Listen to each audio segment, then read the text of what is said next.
10 seconds.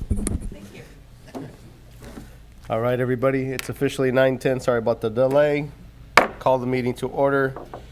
If we can get the Pledge of Allegiance. Oh, I'm sorry. Yeah, the Pledge of Allegiance, Supervisor Dirks. Ready, begin. I pledge allegiance to the flag of the United States of America and to the republic for which it stands, one nation, under God, indivisible, with liberty and justice for all. Thank you. Can I get an acknowledgement or certificate of posting? Also move. Second. All those in favor? Aye. Aye. Aye. Aye. Thank you. Supervisor Gonzalez is here, by the way. She's just on Zoom. So now to presentations and recognitions. CAO Espinoza, did we have any presentations, recognition? No. Okay. So department head of announcements. Item E. Thank you, Mr. Chair. Yes, we do have an announcement out of our RMA office. I'd like to invite up Steve Loop.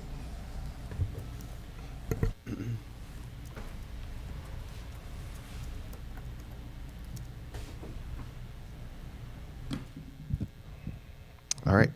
Good morning, Chair and Board of Supervisors. Just a couple announcements from Public Works side of RMA, and we have a couple from Planning as well.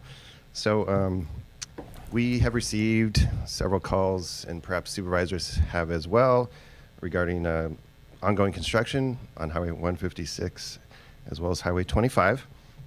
And so for folks that might be here or online, I just wanted to direct them to the road information for those Caltrans projects. So on our county website, the main page, from the home page, if you click on road info and then go to Caltrans projects on the next page, that will bring up links to both of those projects and provide a lot of good information. Thank you, San Benito COG, for all the information on those links. We appreciate that. And if you don't have access to the internet, you can also call the Caltrans public information officers directly.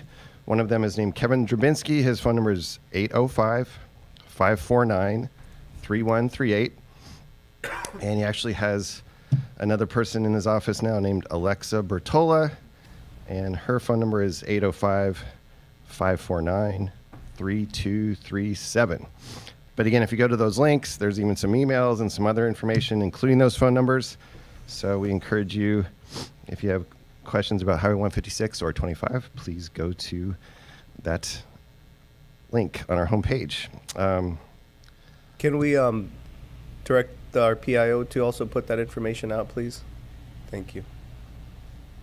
Sounds good. Second announcement is regarding the project that we're about 90% complete with construction over in Aromas on Carr Avenue and Anzar Road. And we've had some good feedback and some concerns from the residents regarding that project. And so just want to clarify a few things and announce a meeting that we'll be having in the very near future. So we've pretty much repaved the road, but we haven't finished the striping and some shoulder backing. And one of the comments I received yesterday was, thank you for making a narrow road narrower, which is not correct. So Carr Avenue specifically was previously 7.5 feet to 9 feet of lane widths on Carr Avenue. Anzar was about 10 feet of width. So one of the main objectives of the project was to widen the lanes. So instead of having 7.5 feet to 8 feet on Carr, you now have 9 to 10 feet of paved width on Carr Avenue. So just want to clarify that. However, one of the things the project has done, it's installed some curbs. Caltrans calls them asphalt dikes in several segments along those roadways. And the residents are not, some of the residents are not fans of these curbs. And so we think that they have a lot of benefits. However, a good example of where I don't think we should have installed as much curb as we did are there's some narrow driveways in the narrow roadway areas where people have to place their garbage cans on the streets, and those curbs make that difficult. So we will be having a meeting in probably the second week of December.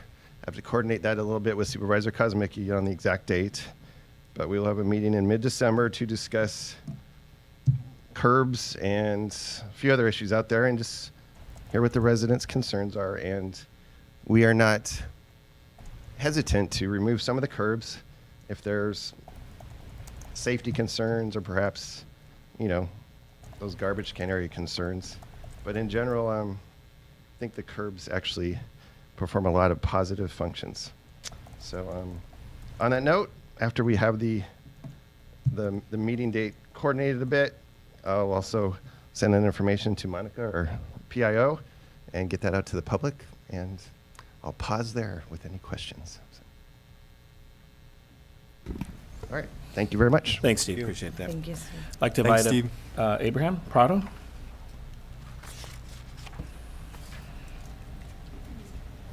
Thank you, CAO Espinosa. Mr. Chair, members of the board, good morning. Abraham Prado, Assistant Director of Planning and Building Services, County RMA. Two brief announcements at the planning side of RMA. One is that at the November 16 Planning Commission meeting, the Planning Commission approved a resolution to move forward or recommend the inclusionary ordinance, otherwise known as the Affordable Housing Ordinance, to the board. And so there is a public notice that has been sent out. It will be published at least 10 days in advance, and we'll have that ordinance come before you at the regular meeting of December 13th here at the board chambers. So just wanted to announce that. And I understand, we at RMA understand that was one of your goals, so we've been trying our best to fulfill that. And the second announcement is that at the same meeting of the Planning Commission, November 16th, the Planning Commission denied the certification of the environmental impact report and denied the subdivision of the Lands of Lee project. And that's the one that's east of Fairview, just north of the Gavilan College proposed campus, the 141 residential unit project. And at on Wednesday, the 18th, the applicant, Mr. Bill Lee, submitted an appeal for the decision of the Planning Commission, and the appeal will be scheduled also to come before the Board of Supervisors at the regular meeting of December 13th. Those are the two announcements that we wanted to bring before you. I'm happy to answer any questions if you have any. Thank you. Thank you, Abraham. Yeah, I'd like to also invite Tracy Belton, Health and Human Services. She should be online. Yeah. Good morning. If you could add Enrique Ariola and Nick Calvin for public health, please. We're going to provide two updates out of both divisions. Enrique Ariola is going to provide an update on some awards that we've received, as well as some homeless cleanup.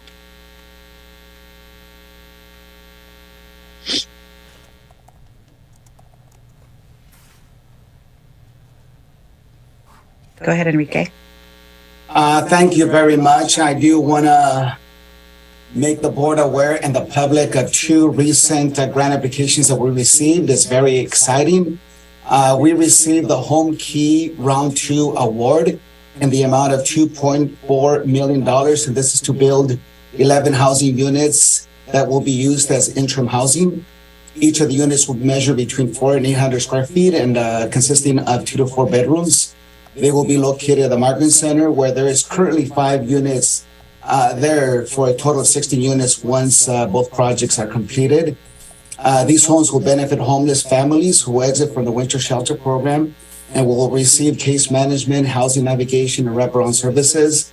We're very excited of these funds that we got from the state. In addition, we'll be applying for a third round of home key funding, which we anticipate the state will be releasing early next year. Also, we received a notification just yesterday of the Homeless Housing Assistance Program. This is round 3. This is in the amount of $360,000. This is actually the second part of the round 3 notification because earlier in the year we received our initial disbursement of $79,000. So in total, we received $395,000. Also very, very exciting. There is also the round 4 that we are in the process of completing, which will be submitting later this month to further assist our homeless community members. These funds for round 3 will support the operations of the shelter and other supportive services. Just wanted to make you aware of that. But also there's another quick update. So regarding the cleanups of the river, there has been 2 cleanups that we've done in the last couple of weeks. One took place on November 14th. This was in the river under the bridge by Brigantino Park. Our contractor, Smith and Enbright, did a really great job, a terrific job in cleaning this location. And the river looks really nice right now at this location of the cleanup. The November 21st, which is yesterday, a second cleanup took place of an encampment along San Juan Road and Highway 156. So it looks really nice in that area as well. We will also continue our efforts to clean up the river. We are in the process of scheduling a walkthrough of the river with a contractor the week of December the 5th. To assess the areas that need to be cleaned. Renee from GIS will be helping us with a mapping of the areas that need to be cleaned, along with any encampments that we see. So these are our efforts, and this is our update right now. Thank you.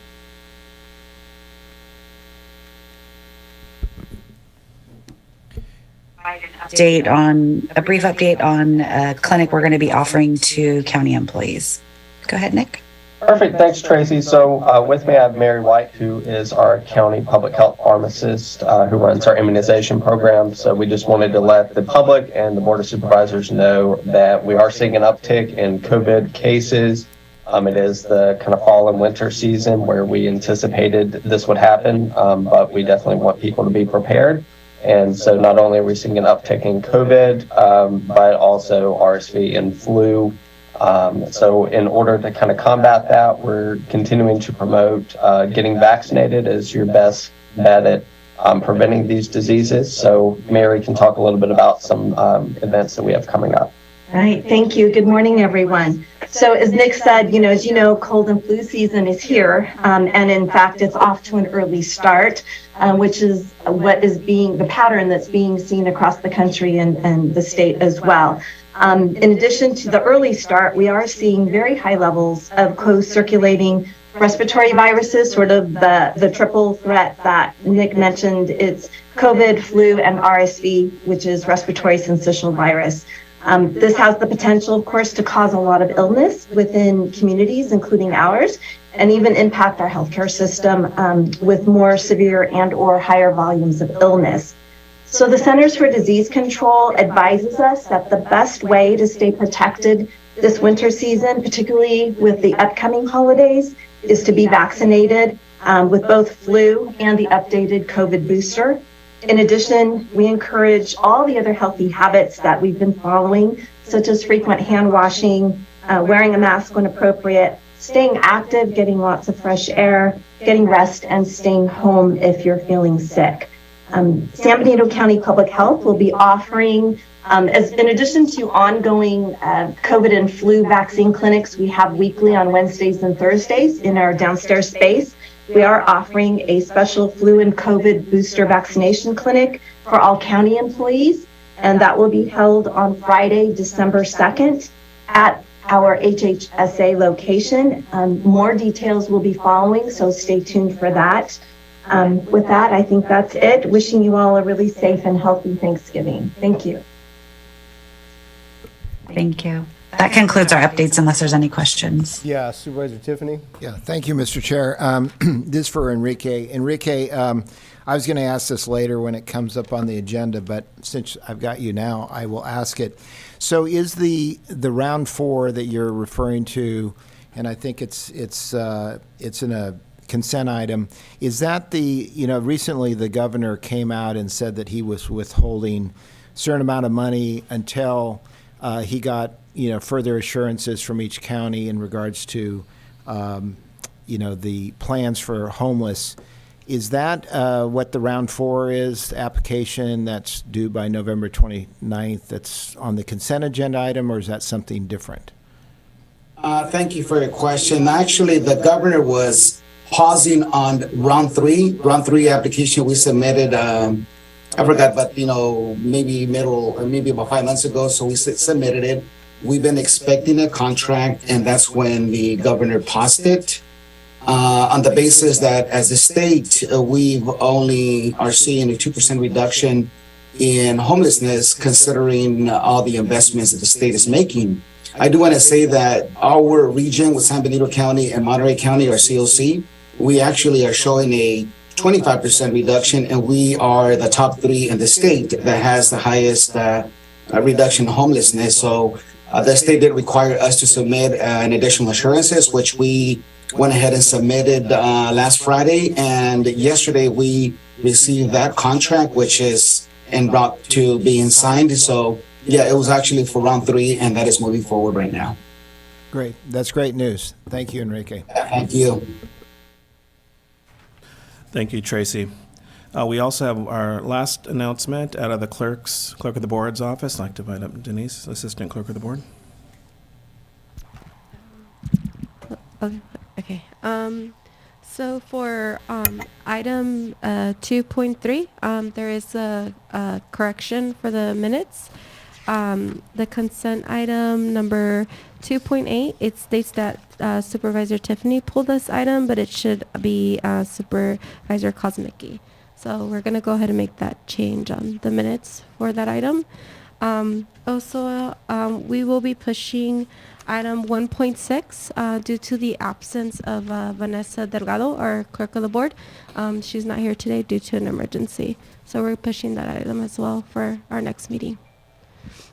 And that's it for the announcements. Thank you, Denise. Appreciate that. That's all the announcements we have, Mr. Chair. Okay. So next, board announcements.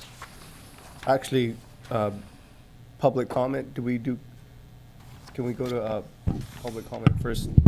I'm sorry. No. First board announcements. Yeah, then we go to public comment. So yeah, who wants to go first? Supervisor Tiffany? I can go. Thank you, Mr. Chair. As is always the case, last couple of weeks have been busy ones for, I'm sure, all of us. First of all, our last meeting was actually Election Day, and I just wanted to mention that an issue that was certainly I was very passionate about, and as an individual supervisor very strongly opposed to, was Measure Q. And thankfully, from my point of view, it was soundly defeated. And I think that is very good news for the financial health of the county and our revenues as we go forward. Other things that I was involved in the last couple of weeks, continuing to finalize the behavioral health director recruitment. And I think we're very, very close to an announcement on that. Supervisor Gonzalez and myself had a brief ARPA meeting. Supervisor Hernandez and I had an Economic Development Committee meeting. Among other things, we got a presentation from EDC on their efforts for updating SERS and or SEDS, excuse me, and also we have opened up again the third round for opportunity for grants, small grants to small businesses. So if there's anyone out there that has not gotten money yet from the county or from the state, they should contact us in that regard. There's potential money available. Also, I attended this past Friday, I attended the Veterans Day breakfast put on by LULAC, where they honored Veterans of the Year, Gina Lopez and Robert DeLuna. It was a very nice event. Leon Panetta was the featured speaker. It's always a pleasure to hear Leon speak. I wish there were more people like him out there in the world. Also attended Planning Commission, by Zoom, listened into a very long Planning Commission meeting that Abraham referred to on both Lanza Lee and the updated affordable housing ordinance that's going to come before us at our next meeting, which I think we're all excited to finally see and update. And then lastly, I I was attended, along with Supervisor Dirks, the Behavioral Health Board meeting this past week. And then I will wish everyone a happy Thanksgiving. Hope you and yours have a wonderful holiday. And the last thing I wanted to say was, if I might, that this is actually going to be Supervisor Dirks's last board meeting today. And some of you may not realize that. But anyway, I just want to comment that, you know, myself, along with the others up here, have worked very closely with Supervisor Dirks over most of the last 2 years, 1.5 years. And I have found her to be an outstanding supervisor, very diligent, always well prepared, very thoughtful in her approach. And I think the county will miss her very much. So thank you, Betsy, for doing a great job for the county. That's all I have. Thank you.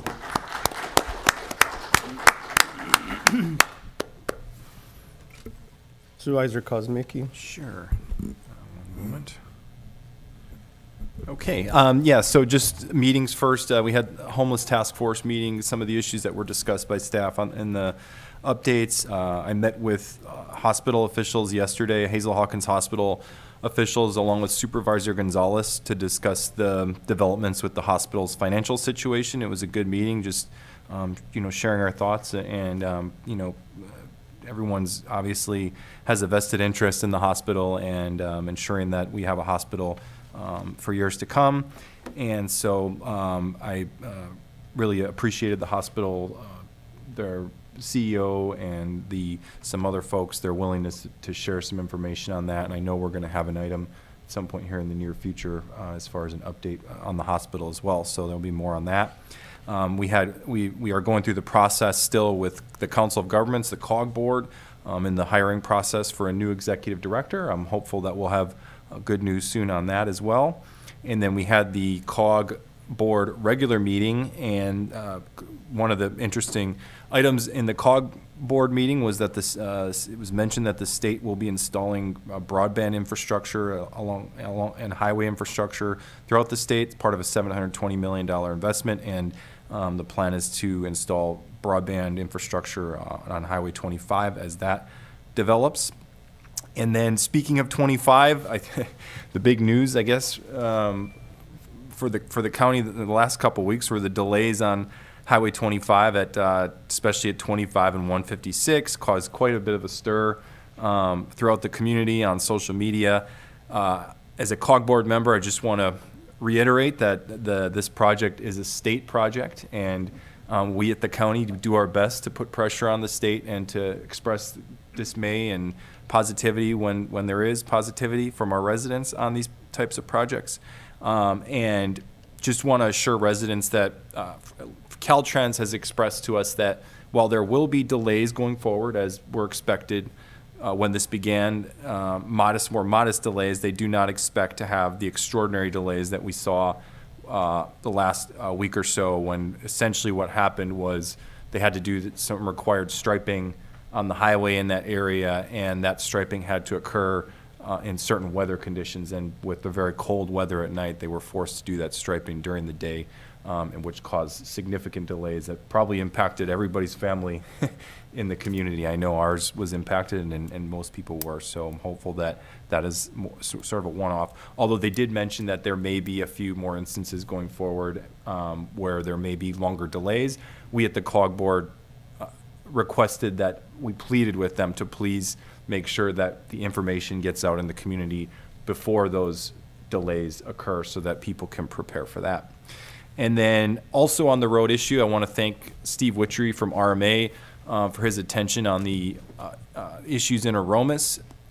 It might seem like a minor issue to have curbs installed and people being upset about it, but I can tell you that this in Aromas, this is a very big issue, and so I really appreciate Steve and his staff and their attention to it, and just working with the community, communicating with the Aromas community, and seeing what we can do to potentially mitigate those concerns going forward. So I'm looking forward to that meeting, and I'll be getting more information out along with RMA as far as the details that community meeting that we're going to hold so we can hear residents' feedback on that. And then beyond that, want to just, again, circle back to one of the announcements that was made, the homeless encampment cleanups. Thank you so much to our staff in HHS and everybody involved with our hired landscaper to get the riverbed cleaned up. It's been an increasingly out of control situation, I would say, in the riverbed. It's something that crops up seemingly every year now. And so I appreciate the cleanup. My goal, and I'm hoping we can work together as a county and as a board going forward, is that we have plans in place to make sure that this doesn't happen year after year, and that we can get ahead of it and not, continually kind of, have to be as reactive as we are and be more proactive. And that's not a criticism at all of anybody. It's just the reality that we're living in today, with homelessness being such a big problem. And frankly, these folks, they have to sleep somewhere. So that's the complicated part of this whole thing. But, the ultimate solution is we need more shelter units, and we need to provide more spaces for these folks to sleep. And so I know for myself, and I know the county is committed to making that happen going forward. And as far as, let's see here, as far as the election goes, just want to congratulate all the candidates who were involved, who won, and also want to thank everyone who ran. And I appreciate what Supervisor Tiffany said. I had also figured that this might be your last meeting, and so I also want to thank Supervisor Dirks. She stepped up to an incredibly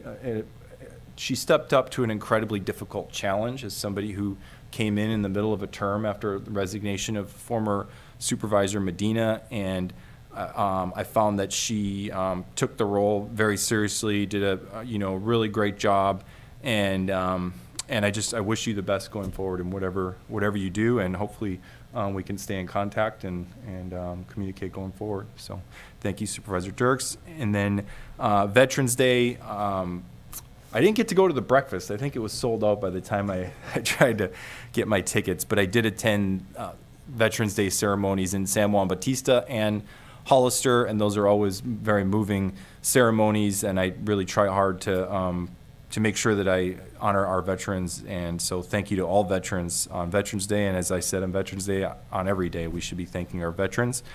I attended an event at the Aroma Sports Park. It's essentially, it was a donor recognition event for this really amazing park in Aromas. I know maybe a lot of people in Hollister area don't get over to Aromas, but they have a really fantastic park over there with a sports park, a lot of amenities, a dog park, and just a really great grassroots community effort that went into that park. So congratulations to the people of Aromas and everyone involved with that.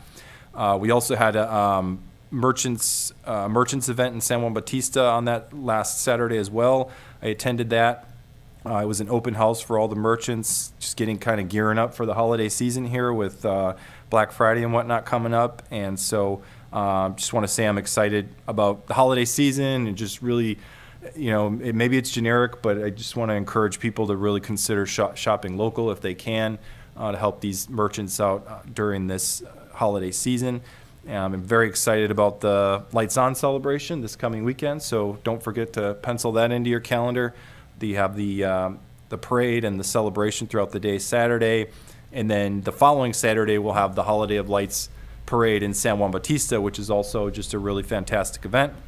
I want to wish everyone a happy Thanksgiving. Hope we can all take some time, county employees, get away from work, relax with family members, enjoy the holiday. Try to stay as safe as possible with the news we heard earlier from public health about COVID and the uptick in COVID. Just please keep that in mind. But just want to really wish everyone a happy Thanksgiving. And then lastly, I wanted to mention the passing of my good friend Jim Osdick. The entire community is grieving the sudden death of San Juan Bautista resident Jim Osdick. He was a personal friend of mine, but beyond that, I feel strongly that Jim left quite an impact on the community as an educator at Hollister High School, an author, an adventurer. If you don't know about Jim's many adventures, you can read about them in the several books that he wrote. Somebody that really did a lot of very interesting things in his life and had a huge impact When we started the weekly food distribution in San Juan Bautista at the start of the pandemic, I can tell you that Jim was one of the first people there, kept coming back on a weekly basis and was completely dedicated to that effort. And more recently, Jim had been involved in efforts to start a senior center in San Juan Bautista. I spoke with his brother last week, and he let me know that as one of Jim's requests, he wanted to donate his RV to the county to help with homelessness efforts. So I thought that was a really meaningful thing that Jim wanted to do before he passed, and I have talked with our HHS staff about this, and so that will be, I'm sure, greatly appreciated by the community. Jim will be greatly missed, and I just want to request that we close today's meeting with a moment of silence for Jim Osdick. Thank you. Supervisor Dirks. No, okay. So I went to the Veterans Day breakfast as well with Supervisor Tiffany, and it was great to see the two honorees there, and so I was happy to be a part of that on Friday the 11th. We attended behavioral health, as Supervisor Tiffany mentioned. District 1 events, I went to the Spring Grove Turkey Trot. My son placed 12th overall, and he placed 3rd in his grade. So that was pretty impressive. And all of the students who ran were really impressive. A 7th grader won overall. And we're talking like 16 minutes, 2.5 miles. So it's pretty impressive how those kids really push themselves out there. I encourage you all to, participate. Community can participate in the turkey trot as well. So next year, getting in shape before Thanksgiving. I also attended a scout troop meeting where I had to explain to some 11-year-olds what exactly it is that county supervisors do. It was, maybe not the highlight of their troop experience, but I was able to answer some of their questions about government. And then also, too, just wanted to remind people, BNR Farms is going to be open November 26th and November 27th.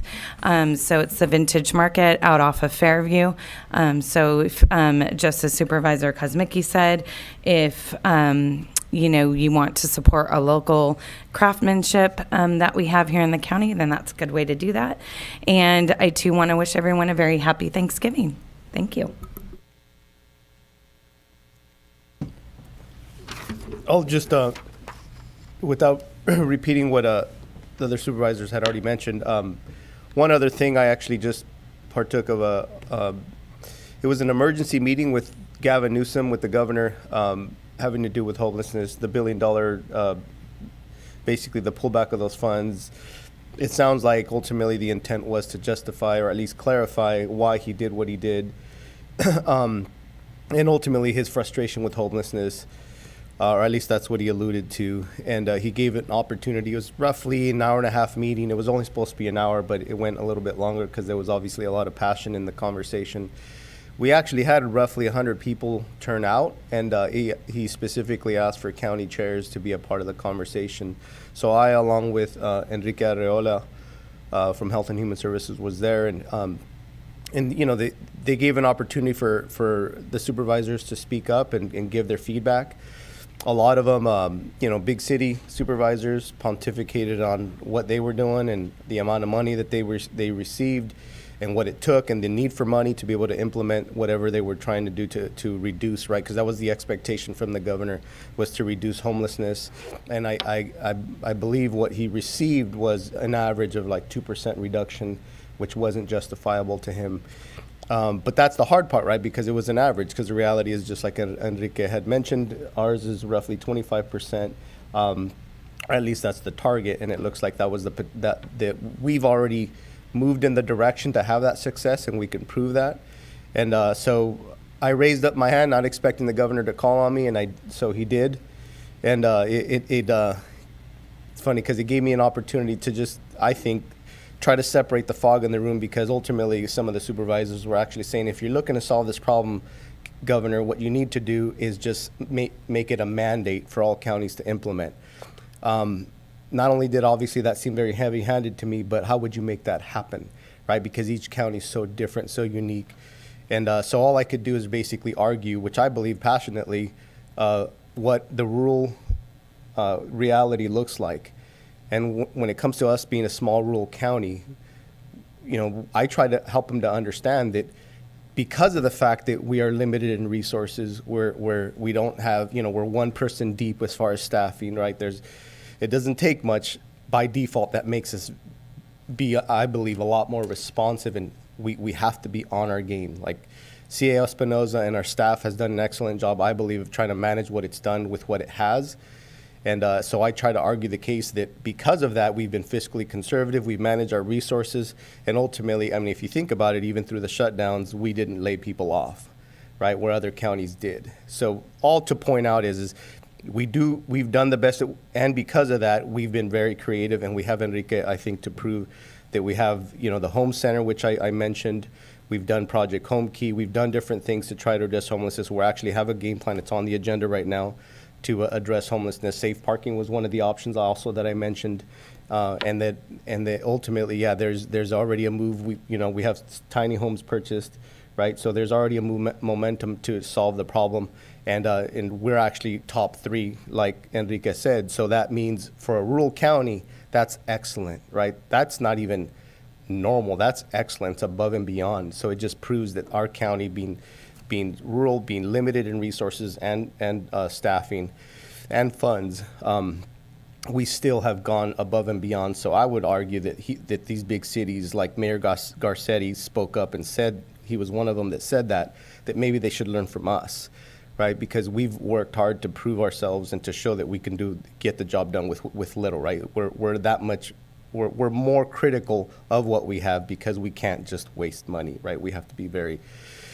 very efficient. So it was actually a surprise, but sure enough, Gavin Newsom actually he spoke, and he referenced San Benito County, and I argued, I would say very, very passionately, that's why I believe local control needs to be a consideration, where you actually give more authority. Because I argued basically the unfunded mandates. Care courts was one of the things that was mentioned.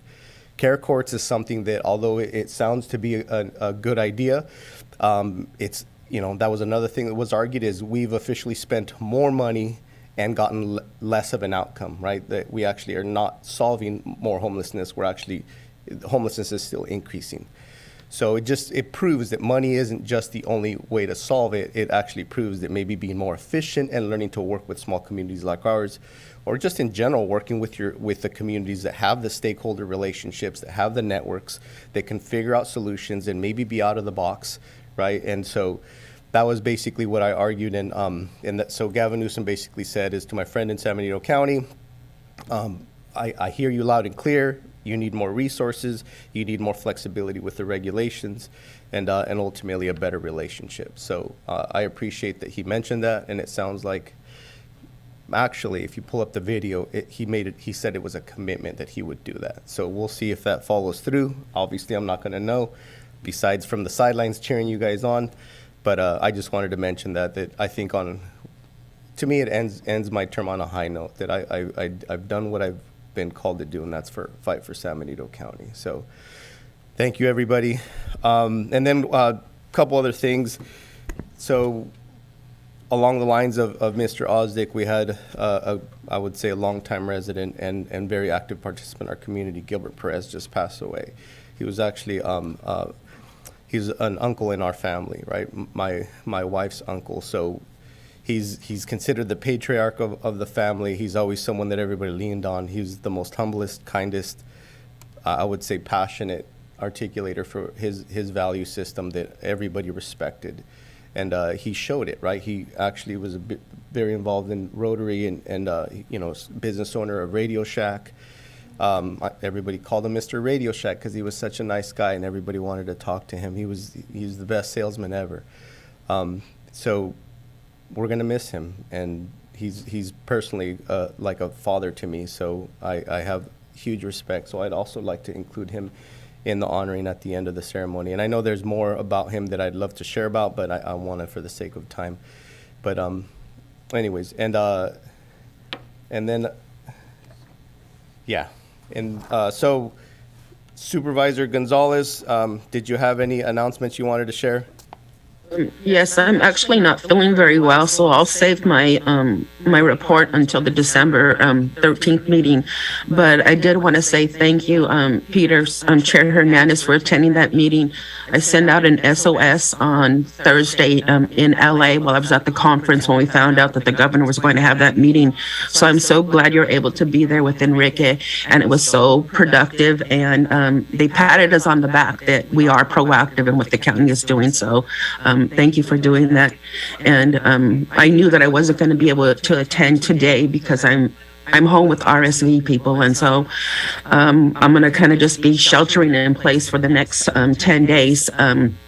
So I can be prepared for the December meeting. But I did reach out to Supervisor Dirks yesterday, and I conveyed my apologies for not being able to be there. I appreciated working with her for the last year and a half, and my only regret is I can't be there in person right now. And so that's about it for announcements, but I do want to put in a request, and this is the second time that I'm asking this, that if we can start getting a regular update to all 5 board members of what's going on with the county. I can count on one hand how many times the CAO has reached out to me in the last 6 months. In one hand, that's emails, that's texts, that's phone calls, and I am being put in the dark. I do not have information on what's going on. I'm hearing it second and third hand, and it's essential that every single supervisor is treated equally and fairly and given the information. Information cannot be used as a weapon to silence a supervisor. Yeah, I think that, Yeah.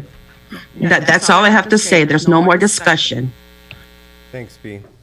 Yes? Okay.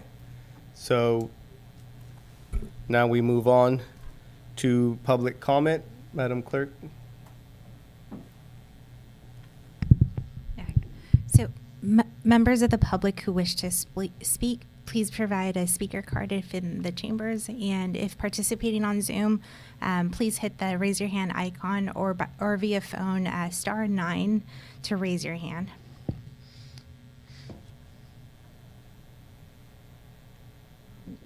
So in the chambers, we do have Valerie Englund. And I have to turn that one on, right?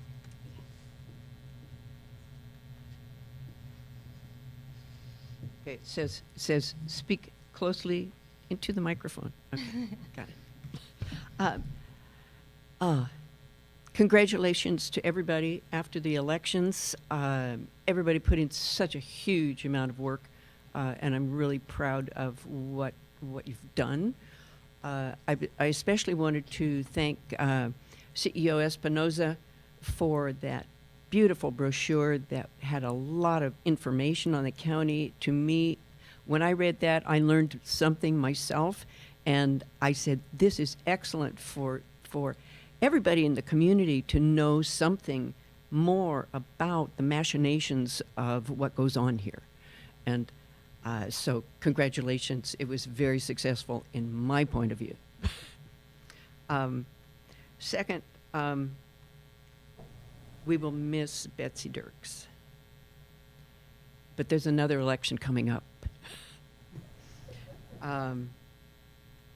Let's see, the other thing is, now that we can feel more secure in the funding that we're going to be getting down the road, it's exciting to think that we're going to be able to have more services in the county, and as well that trickle-down effect of support for the parks. And what I want to do is, at the last meeting, I did mention the Parks and Rec Commission, and I feel that as the regional park moves on and other parks in the county, it's not just the state, federal, our county parks, the city parks, but that we have a more robust Parks and Rec Commission. And to support that with more regular meetings where public information can be brought and that we can have a better coordinated situation for the parks, it not only eases the burden to the Public Works and RMA, to have that system functioning better, but also to bring more information and decision-making to the board. So that would be a nice legacy for this board to leave with the county, is more park support. Thank you. Thank you. Elias Salinas.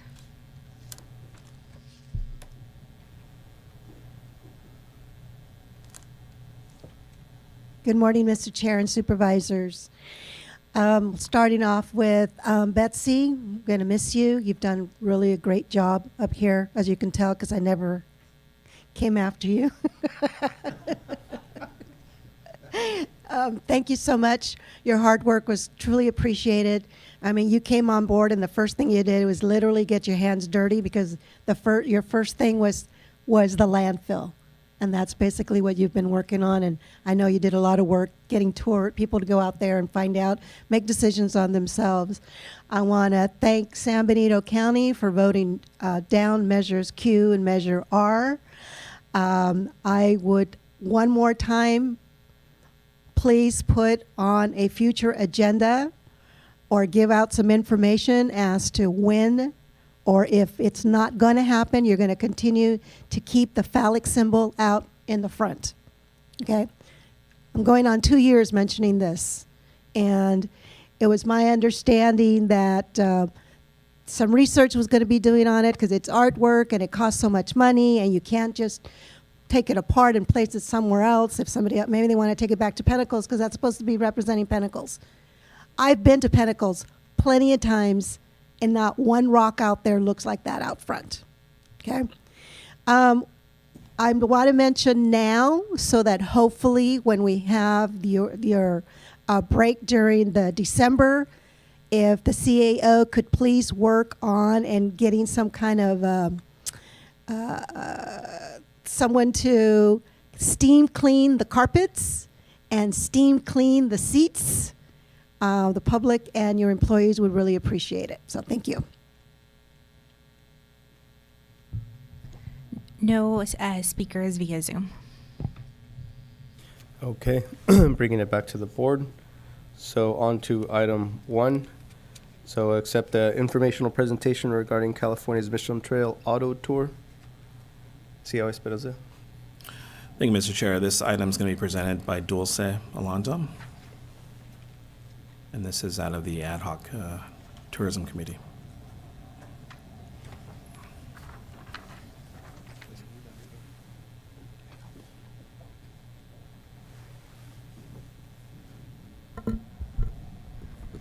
So, good morning, Supervisor. So the request before you today, we have a presenter that's going to share with the board a potential inclusion of San Juan Bautista on a regional map that leads from Oregon through Southern California.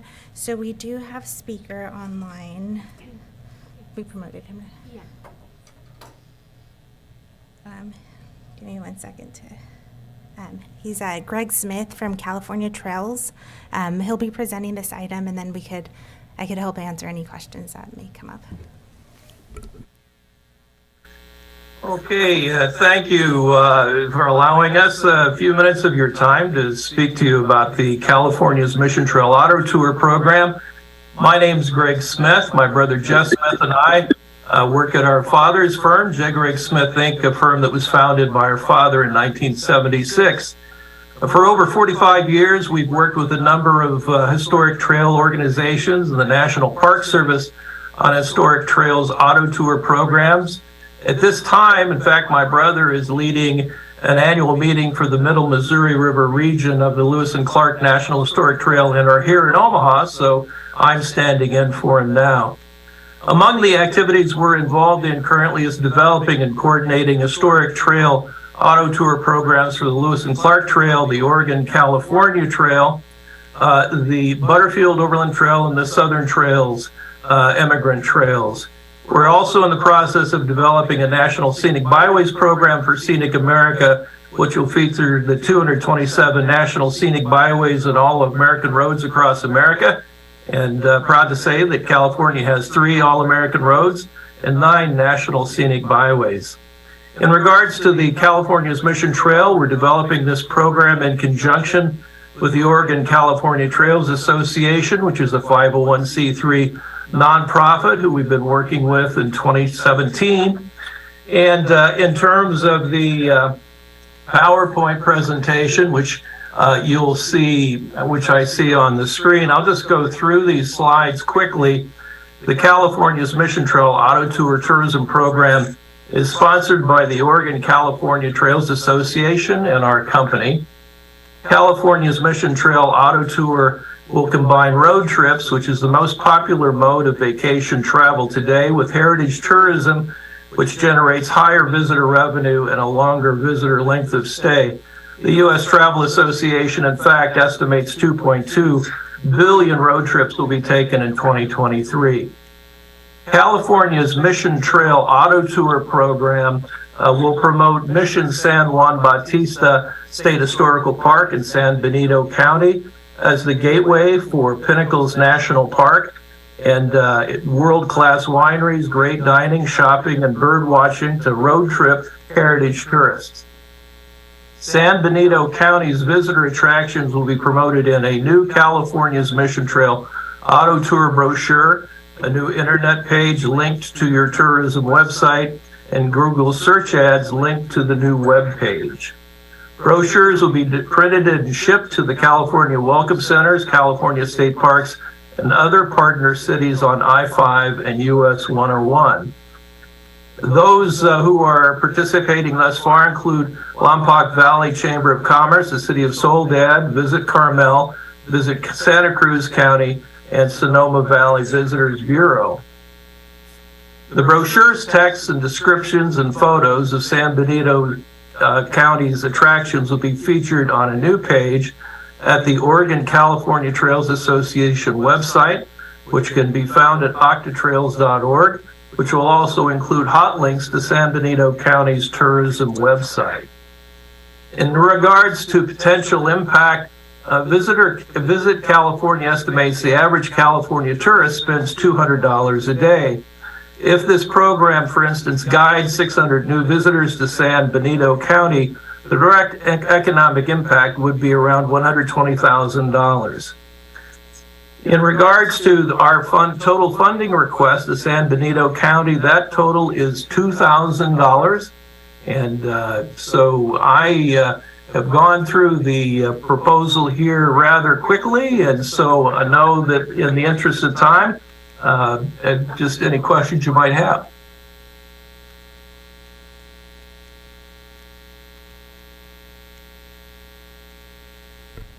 Should we hit a public comment? Yeah, before we go to the board, if we can go to public comment, please.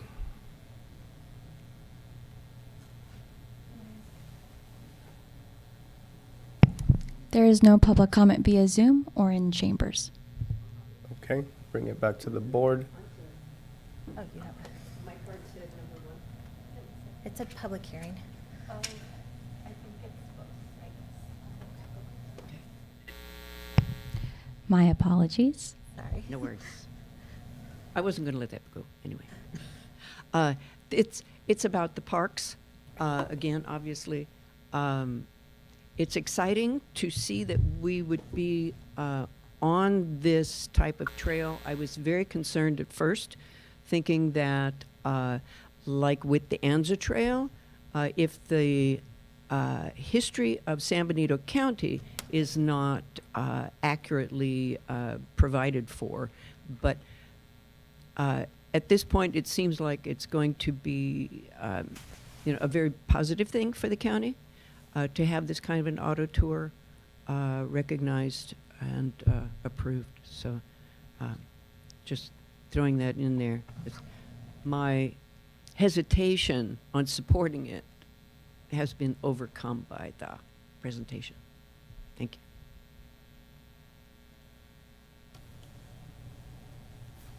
you. Okay, so if no other public comment, bringing it back to the board. Any questions or thoughts, Supervisors? Supervisor Kozmicki? Thanks, Mr. Chair. Just real quick, just really glad to see support for promoting San Juan Bautista, the mission. The idea of attracting people through our gateway sort of key amenities is really kind of at the core of what we're trying to do with tourism, and just the relatively small investment I think is certainly worth it. Thank you. Supervisor Tiffany? Yeah, just a quick question. There's not a significant expense here, but I am curious, the 600 new visitors, what is that based on? And from past experience, I'm just curious if, that's based on what you normally see from similar programs in other communities.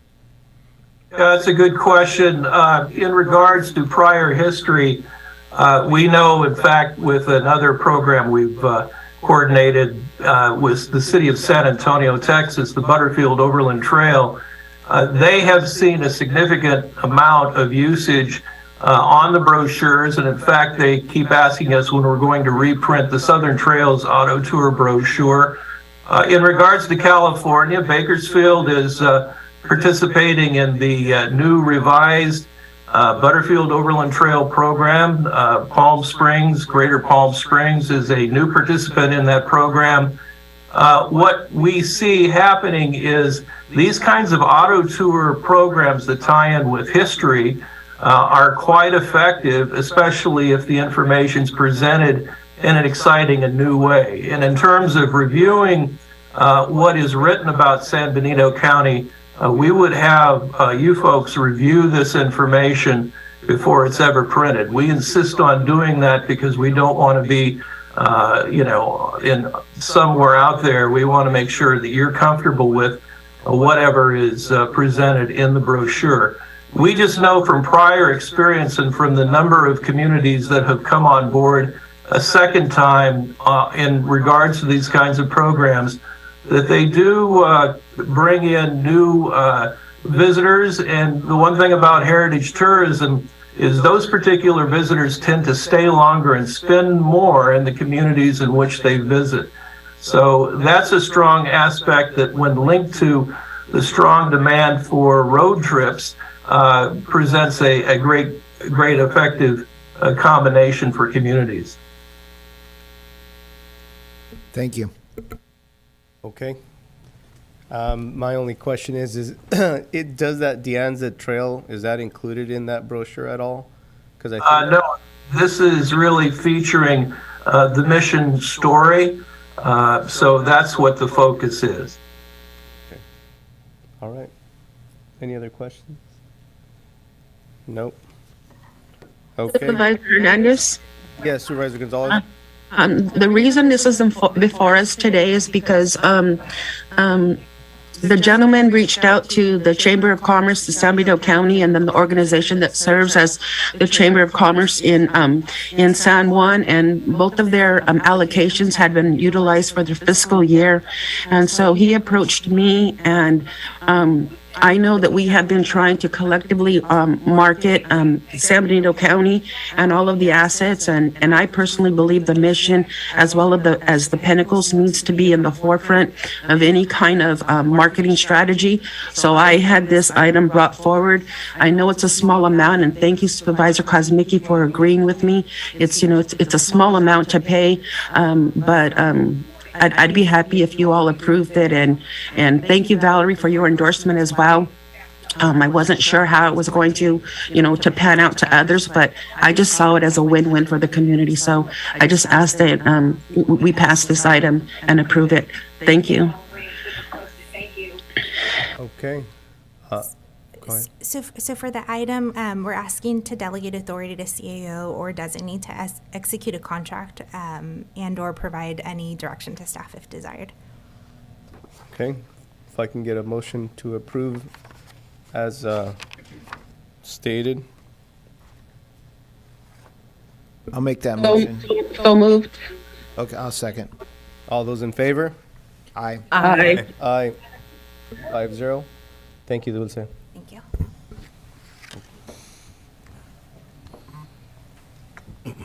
Okay, on to item 1.2. Abraham Prado. Yes, thank you, Mr. Chair, members of the board. Good morning. On November 2nd, 2010, the County of San Benito and the Santana Ranch landowners entered into a development agreement for the development of 1,092 residential units, 106,000 square feet of neighborhood commercial land uses, an 8 to 12 acre elementary school site, and 18 acres of parks, collectively known as the Santana Ranch project. The complete development agreement is attached in your packets as well for reference. And in section 2.7, with the heading Affordable Housing of the DA, provides that the owner shall reserve 10% of the project's total residential units for moderate income housing, and of which at least 5% shall be reserved for low income units. The DA also states that 50% of the affordable units must be completed before the 500 market rate housing units can be constructed. And the deed restriction and affordable housing implementation plan was approved for the first phase, the 55 apartments, on May 10th, 2022. And construction of phase 1 is substantially complete, but occupancy has been delayed by PG&E, which is currently scheduled to energize the units until approximately January 23rd of 2023, so within the next 2 months or so. And only then the county can do their final inspections and provide certificates of occupancy for the units to be able to be available for occupancy. The second half of the affordable units, phase 2, must be complete before the 900 housing unit is constructed, and the developer has submitted plans for the second phase of the affordable housing units. Currently, they are in review at the RMA office. And some site grading and preparation of the site for the next phase has begun with proper permits from the county RMA's office. With that, staff recommends that the Board of Supervisors make a motion to approve the chair to sign the deed restriction and affordable housing and implementation plan for Santana Ranch Apartments Phase 2, the 55 for moderate income units as defined by the development agreement. And we also have County Counsel Barbara and Joe if you have any legal questions for the county. Thank you. Okay. Before we go to the board, if we can go to public comment, please. So in the chambers, we do have Michael Anderson.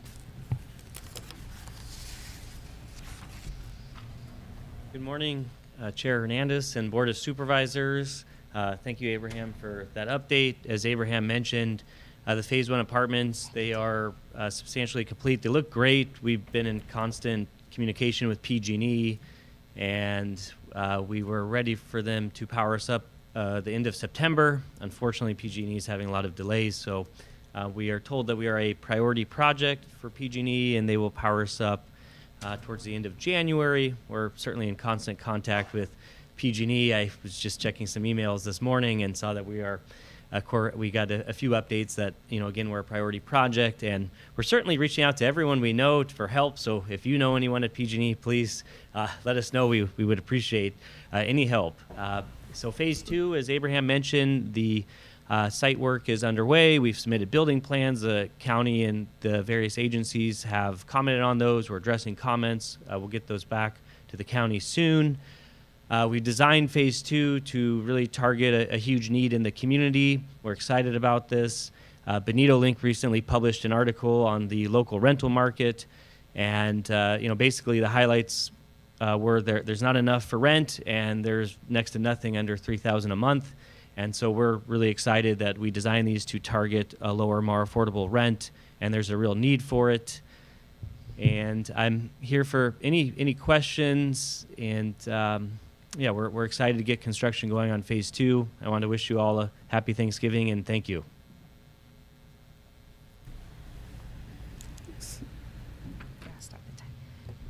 Next speaker is Elias Salinas.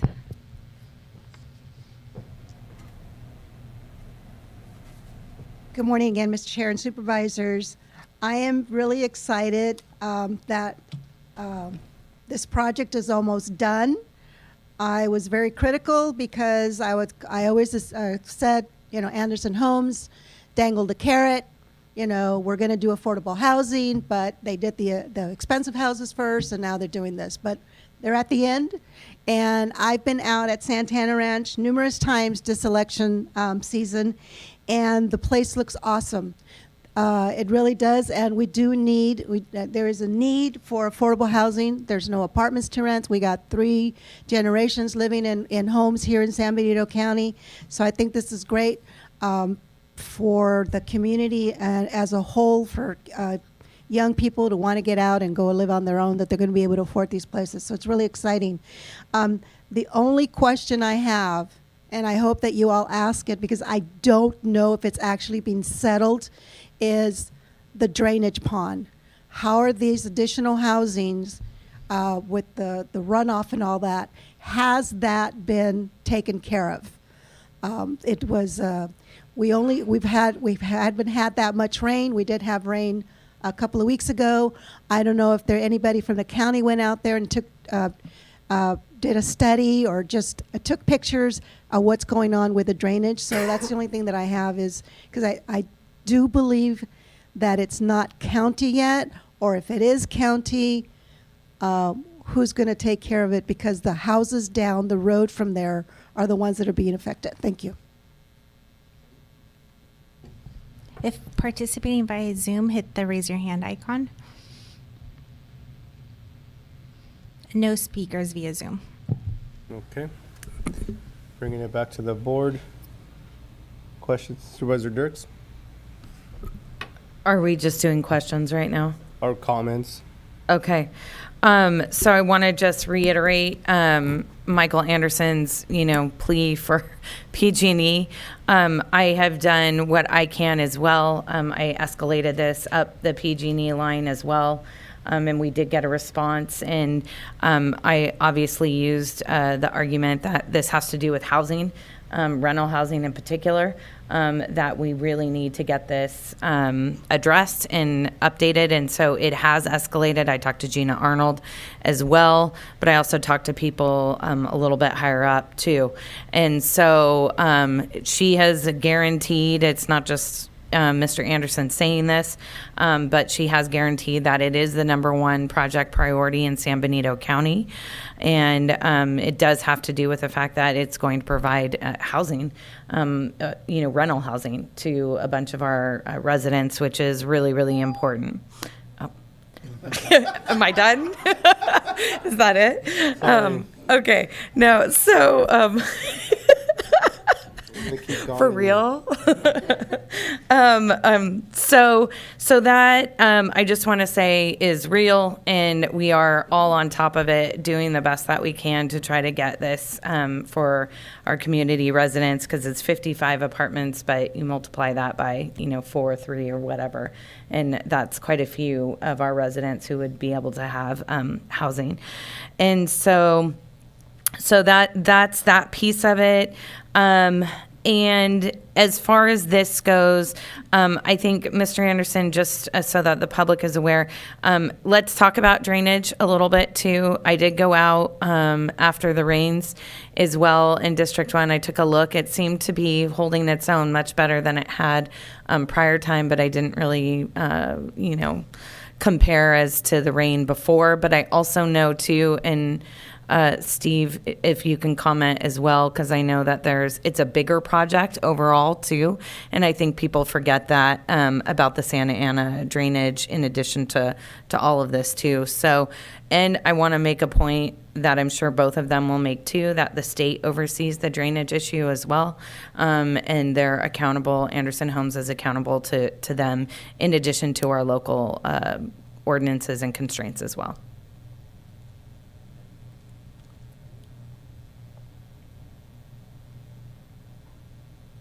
Yeah, Supervisor Dirks, you actually summarized it very well. So regarding the basins, and there's 3 of them, the county has had independent consultants, third-party consultants review the drainage and operations of those basins, and they concluded that the basins are now currently, with some minor adjustments, in compliance with all county codes. They did perform much better during the recent storm. It wasn't a large storm, but they perform much better. There are a few extra additional punch list items from the state, as you noted, and Santana Ranch has been extremely diligent to address some of those issues. And overall, the basins are functioning well. So.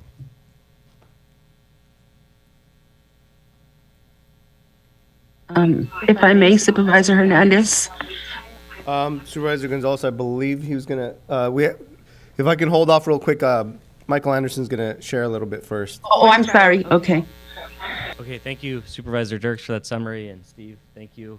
That's correct. So there's 3 basins. There's a linear basin that is near the school site, and that has been approved by the county and the city and the water boards. The water boards did have us make some adjustments to that, I think about a month ago, and we were out on site. It seemed that it was performing well. And the other 2 basins, basins A and B, those have been reviewed by the county and the county consultants. The water boards would like, we're also talking with them about some modifications. We're working through that, and that's the latest update on that. So again, they were approved by the county. The water boards at the state level, they may have a few different changes. And again, we recently implemented those to the linear basin, and it's appears to be working well. Awesome. I had a couple more things. I don't know what Supervisor Gonzalez was going to say. Yeah, go ahead and finish, Supervisor Dirks. Supervisor Dirks has a couple more thoughts first. Supervisor Gonzalez, I'll go right next to you. So, Mr. Anderson, can you please tell us when this next phase of apartments will be built? Yes. So we have, with the first phase, we had a lot of delays with the first phase. So we've actually already ordered some of the components, like this electrical gear switch. I think we're anticipating that's going to take over a year to receive. So we've already placed the order for that. I would guess it probably would take about 2 years from today to actually have occupancies in the second phase. So you plan to build those sooner rather than later, because in the first phase, the apartments were at the end of the 5-year mark. So I just want to make sure. That's correct. So we've already developed the site for phase 2, and we have underground, like storm and water and sewer. We actually already have put in that infrastructure. And so we're looking forward to starting the second phase, the construction of the buildings, soon. And we're just addressing comments from the county and the various agencies on our plans. And then we hope to start construction soon after. Okay, thank you. And just for super clarity, that is on the apartment piece, the second phase of the apartments. That's correct. Okay, all right, thank you.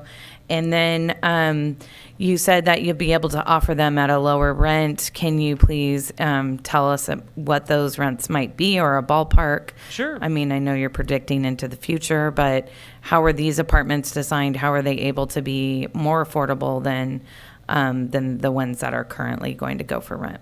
Sure. So our development agreement, it allows us to rent at a higher amount. However, we feel that there was a real need for kind of in this $2,000 to $2,500 range, and so that's what we're targeting. That's how we designed these units, and that would be the goal. What is the range based on 1 bedroom to 2 bedroom? Yeah, so with the 1 bedroom, we're anticipating, today, if it was available, we'd rent it today at say $19.95 a month, and the 2 bedroom at say $24.95 a month. Okay, thank you. All right, that is all that I have at this time. Supervisor Gonzalez? Yes, thank you, Supervisor Dirks. Those were some of the questions I had wanted to follow up too. But going back to her concern about the spillway, I'm just asking that you be neighborly when those retention ponds, or whatever you want to call them, when they were first erected, they were very much an eyesore to the residents in that area. And I'm hoping that you're going to continue to work with the residents and the aesthetics. I know that you're saying that they've been approved by the state for functionality, but the neighbors in the area have to look at that 24/7. And I know that there was a request to do some sort of beautification, whether it was shrubbery or something, and whether that's been done or not, I just want to make sure you keep that conversation on the table to appease the neighbors, because again, you're going to be neighbors for the rest of your life, their lives. And so I just hope they're going to be neighborly and make sure that you help them with that, what they call an eyesore. That's it. Thank you. And I hope we pass this. I'm very much in support of it. Housing wise, we desperately need it. And I'm very much a fan of what Michael and your firm have been doing. And so I would love to see this pass today. Thank you. Thank you, Supervisor Gonzalez. Supervisor Tiffany? Thank you, Mr. Chair. Yeah, I think we are, I'm certainly looking forward to seeing these apartments, Phase 1 apartments open up as soon as possible. As everyone's been saying, there is a great need for rentals in our community, and this will help greatly. I will say that, you know, this development agreement was put together a number of years ago. It was a different time. And I think, you know, going forward, I'm looking forward to, you know, we've got at our next meeting, we're going to be looking at the updated affordable housing ordinance. And one of the things that I think that as a county we need to be particularly mindful of for any future projects is that we make sure that when we're talking about affordable housing, that it's very clearly defined based on RENA numbers. And you know, back when this project first came to fruition a number of years ago, like I said, it was a different time, and although I would wish that there was more of this project would help toward our RENA numbers. It is the way it is. The development agreement is the way it is. And I do appreciate what, you know, Michael Anderson and Anderson Homes has done, at least in terms of making the efforts, as he just said, in terms of trying to get to as affordable level as possible.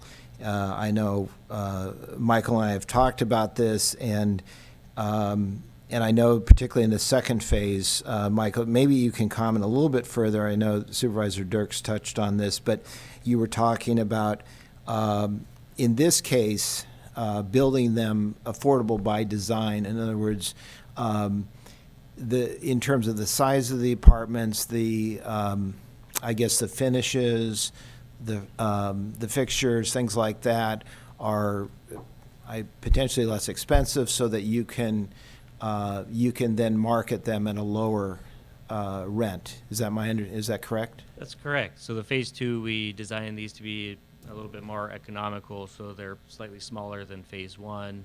And as you mentioned, some of the other items, they're still going to be great units, but we were able to, you know, save a little bit of costs and therefore have a lower rent. Right. Yeah, and I think that's very important, because there's such a great need for not just rentals, but rentals that people can actually afford. Obviously. Also, maybe if you could touch a little bit on. I know we're focused on the 55 units that are coming on board here just in the next couple of months, and then. Maybe explain so everyone understands. There's 49 units of the next 55, 49 that will be in this moderate affordability range that we're just talking about. But although it's not a lot of units, there will also be 6 units that are low income. Maybe you could talk to that a little bit. Sure. Yeah, so the low income units, those rents for a 1 bedroom, if I'm remembering correctly, it's around $1,400 a month, and a 2 bedroom is around $1,600 a month. So that will also fill, you know, a huge need as well. And how are you going to? Obviously, there's going to be a big demand for those 6 units. How will you make decisions on, you know, who will be able to rent those units, as well as I'm curious about the other the 55 as well as the 49 eventually that come out? Sure. For both the moderate and the low income, we'll have a pre-application process. So there's certain income limits, so you have to make under that household income to be eligible. And so if you're eligible, then we look to see, do you qualify? Can you afford the rent? With So that would be kind of the standard process with moderate income units. For low income units, those are typically handled through a lottery. And so we'll have applicants complete a pre-application, and if they're eligible, they will be placed in the lottery, and the lottery will be a random drawing for those units. Okay. And maybe if you would also touch on, these would be potentially eligible for Section 8 vouchers, is that right? That's correct. That's correct. So I believe it was about 2 years ago, the state passed a law that a landlord cannot discriminate simply because an applicant is a Section 8 voucher holder. So, certainly the housing authority, they'll determine what reasonable rents are and things like that. And but certainly, we welcome Section 8 voucher holders. Okay. Well, anyway, once again, I'm going to be supportive of this.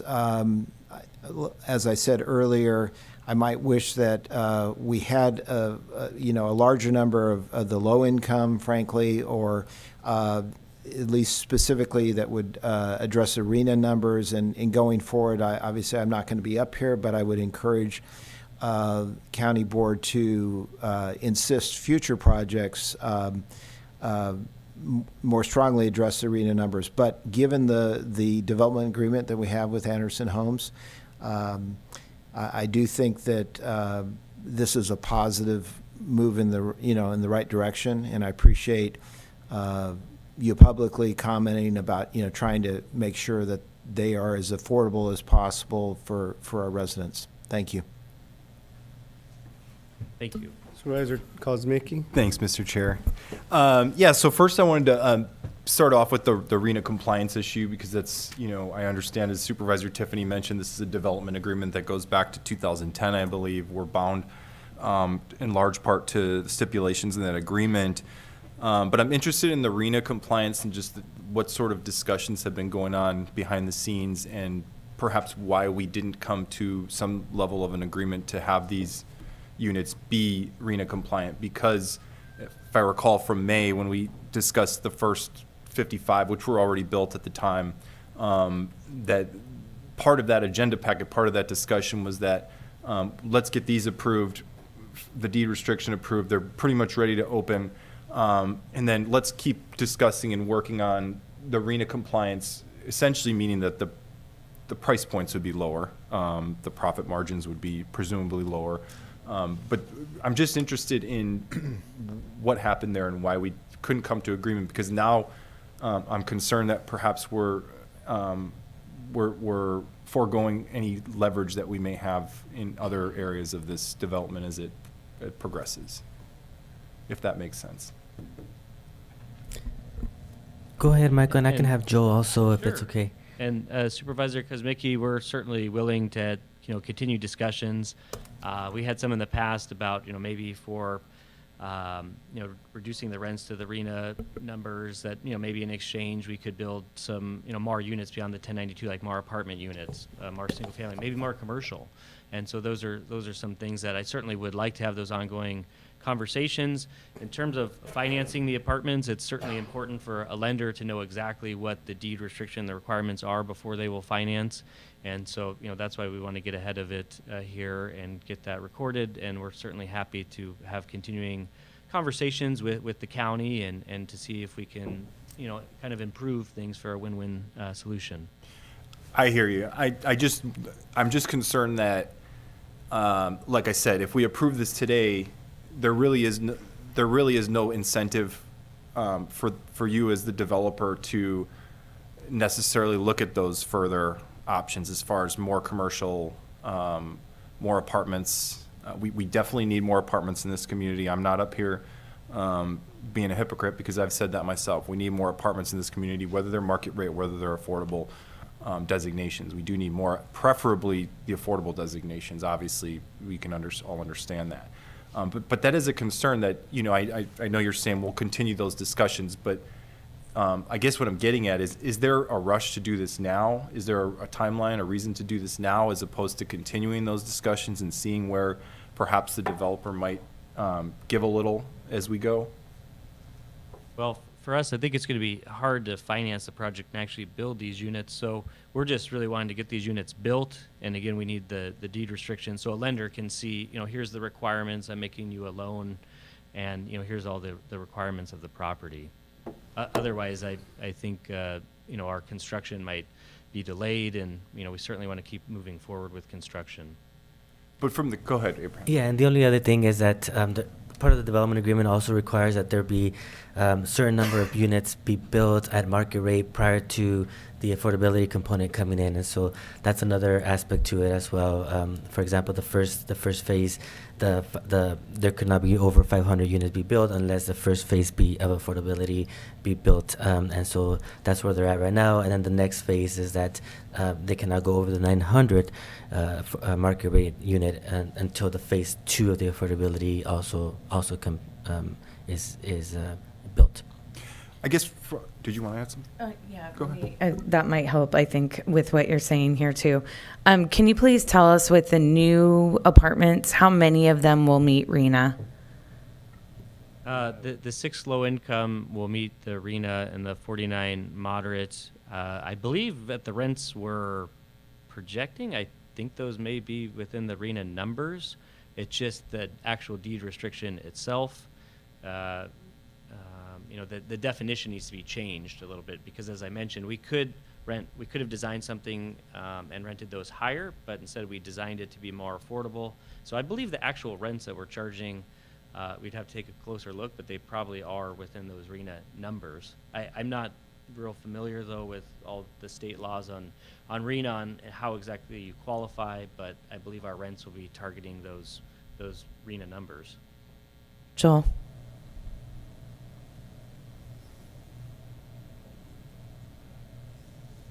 The definition of what is a moderate income unit in the development agreement has a formula that is different than the formula to qualify a unit as compliant with moderate income rental units. So the deed restriction will not qualify the units as being moderate income rental units. The rents may be within that range, but there won't be any regulatory restriction on those rents to keep it within that range. To respond to Supervisor Kosmicki's question, the discussions about improving the standards and increasing the number of RENA compliant rental units revolved around the potential for an amendment of the development agreement to increase the number of units overall in the Santana Ranch project above the 1,092 units, to increase the percentage of rental units in that. The process for amending the development agreement, and there would be some give and take in that, perhaps an extension of the term of the development agreement, a change in the unit mix and the total number. That would have to go through a process that would have to go to the Planning Commission first. It would require review of the CEQA analysis, which was limited to 1,092 units. So whether or not there'd be a supplemental CEQA process that would have to be undertaken. So the time to engage in that process was not consistent with the developer's desire to move forward with the construction of phase 2. So I don't know whether they, if there is to be an amendment of the development agreement, the developer would have to file an application for that. We discussed that. As of yet, no application's been filed. So. Okay. Are you okay? Okay. And then So I guess what I'm getting at is the timing from the county's perspective. I understand the developer has an incentive to move forward as soon as possible, but from the county's perspective, what is our incentive to move forward as soon as possible and to not continue these discussions about how we can potentially get more RENA units involved in this project? Again, the developer requested that we put this item on the agenda for the board to approve the Phase 2 agreement. That's what we've done, and it's up to the board to decide whether to move forward today or at some point in the future. Okay. You have some? Yeah, I was just going to make a couple comments. And the way that you laid it out, Supervisor Kuzmicki, is correct. I think back when we approved this, the Phase 1, we were hopeful that we could negotiate, something more in terms of the RENA numbers that would address RENA numbers. And Supervisor Dirks and myself have been on ad hoc committee to involved in that. We've worked closely with Joel on this. Joel has done the lion's share of the discussion. I think it, and as I said earlier, ideally, I would wish that these would be RENA eligible, the moderate numbers. I think as Michael Anderson has stated, we have the verbal commitment, although it's not part of the development agreement, it's not part of the deed restriction, but the verbal commitment from him that even though they're not technically RENA, that they are going to market them at a price that is close to RENA.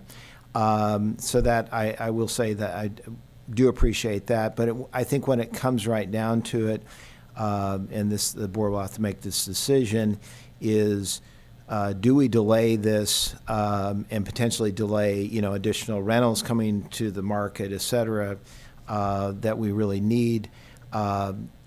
If we are going to delay it, then I think realistically, the only way to be able to negotiate something more would be to have some trade-offs, as Michael was saying, and potentially, this board or the new board would entertain that, but that would mean probably agreeing to additional, market rate housing to offset some of the things that we would get in return, which would also mean opening up the development agreement, et cetera. So those are some of the things, but I wish we were more successful in some of these areas, but I think that, I feel like we've done, the best we can given the circumstances of the development agreement. Those would be my comments, so. And I would just agree I would agree with Supervisor Tiffany on that as well.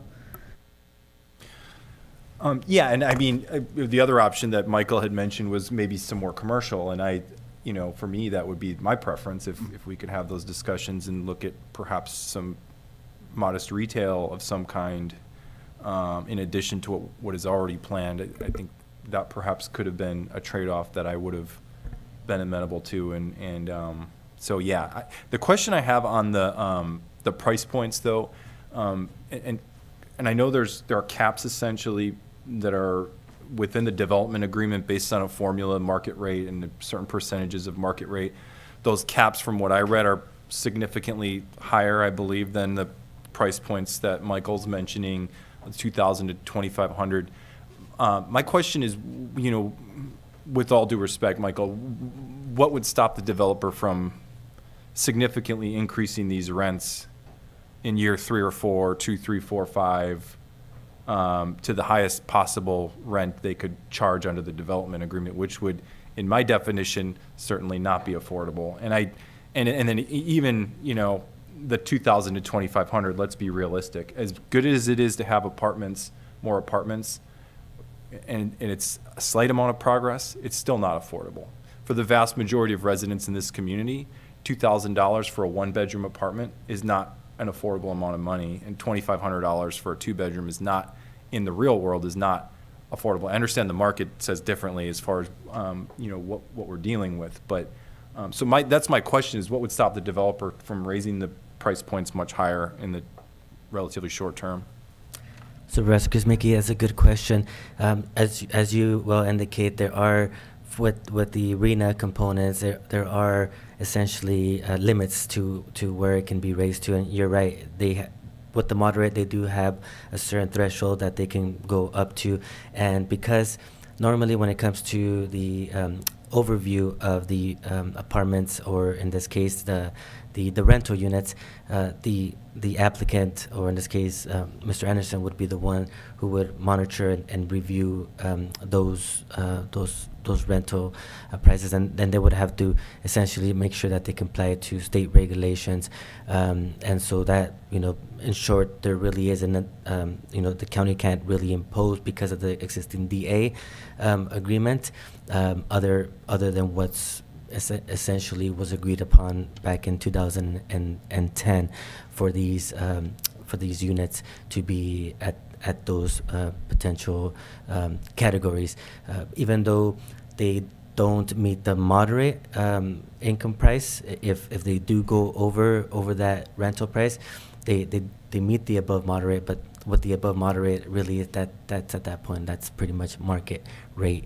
And in regards to what you were saying, in regards to any type of urgency, really, they're the only thing that can be brought to the table is that the State Department of Finance does have a category regarding vacancy rates for rentals, and I believe the last time I checked, it was less. I was trying to look at it right now. It was less than 5%, and usually when it's less than 5% a vacancy rate, that's very critical for a community. It's in dire demand of rentals, and so therefore this would help alleviate part of that vacancy rate. And I understand that. I just feel like from our perspective, I understand the developer's perspective, right. But we're here to represent the county, right. And I feel like we're essentially giving in a sense that there is no extreme urgency. We know that the developer wants to get this approved now for whatever reason.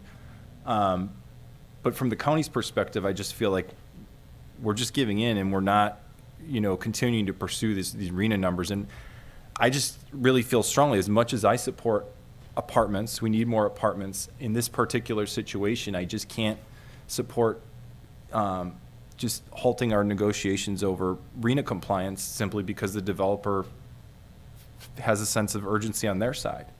And so for me, again, it's nothing against the developer, nothing against the concept of apartments, market rate, affordable. I just don't feel like there's a reason for the county to move forward right at this moment with the deed restriction. Thank you. Mr. Chair, may I add? Sure, Supervisor Gonzalez. Okay, regardless of what Supervisor Kozmicki thinks is affordable or not, I have been looking in the market for over a year for affordable housing for myself. You all know I live with my elderly mother, and since COVID, the rents have gone ridiculously high. I'm looking for a 3-bedroom apartment, excuse me, a 3-bedroom home, 1 bath, and we're talking $3,300 a month for rent. That's a mortgage payment, and prices of homes have skyrocketed since COVID. And I hate using COVID as an excuse, but it has changed the norm. It has changed the reality, and things are not what they used to. And so people who are current homeowners who live in their happy little home with their affordable mortgage, they don't see with what the rest of us are dealing with. It's ridiculous out there. And it's not fair that we as a board hold these new standards to a developer agreement that was written 12 years ago. I'm so happy that we're going to be proactive and have these new standards for all future developers, but I think it's not fair to us as a board to hold a old developer agreement to a new set of standards. I've been working with Supervisor Dirks on the HAT committee. And so we have been looking at all angles to make sure that whatever comes to the board that we have inclusive, affordable housing. But I'm reluctant to hold a new standard in a pre-existing agreement. And so with all due respect, I disagree with almost everything you said, Supervisor Kozmicki. Point, just I'm looking at the staff report. Again, the developer has no obligation to sell these apartments at $2,000 to $2,500. I like Michael, but that's not a written agreement. It's just a verbal. But you also have to understand he's a member in this community. You think he's gonna go ahead and do himself dirty? He and his family live here. The family has been in business for, I don't know how many years. Michael, tell us how many years your family has been here. You and I are going to be on the board for 2 more years, Supervisor Kozmicki, and we will make sure we hold him to his verbal agreement. I will do that with you, okay? But I think it's more incumbent upon us to be moving in a forward direction and make sure any new developer agreements have all of the RENA numbers and allocations put into place. But I just think it's not fair for us to hold a previous developer to an agreement when how could he have estimated or even predicted the state we would be in 12 years later. So that's where I'm coming from. I'm not going to argue with you. I've said what I need to say. And just one point that I was making there for a second. So again, we don't make verbal agreements with developers. It's not even an agreement. He's just saying, this is what I'm going to sell it for. As a supervisor, it's intensely irresponsible to make a decision based on a verbal agreement from anyone. But I will point out, looking at the staff report, that according to the restrictions, the developer with these final 55 units could actually rent these out for, ironically, the amount that Supervisor Gonzalez mentioned for the 3-bedroom. A 1-bedroom could be rented out for $3,310. And a 2-bedroom could be rented out theoretically for $3,678. That's all. Thank you. But obviously, we're getting a deal with what the rates have been quoted. And so can we just call for the vote? We're just going to go back and forth. Can we call for the vote? Mr. Gonzalez, you're going back and forth. That's fine. Michael, can you? Thank you, Supervisor Gonzalez. To answer your question, we started in Hollister in 1989 with Sunnyslope Village. Supervisor Kozmicki, we designed these to be more affordable. They are smaller, more economical units. We did not design them to be, that, like say a standalone, a single-family house renting at that $3,300 a month. So we wanted to be more affordable by design. Yeah. Yeah, and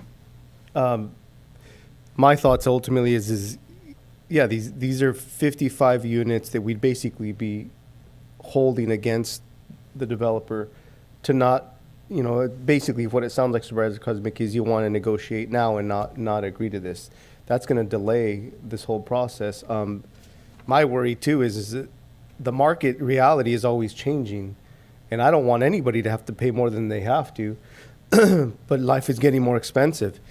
My argument would be is maybe we should have thought about that when we shut down our county and when the state shut down and all these other complications. And that's just, so I want these, I'd love these things for, to be locked in. But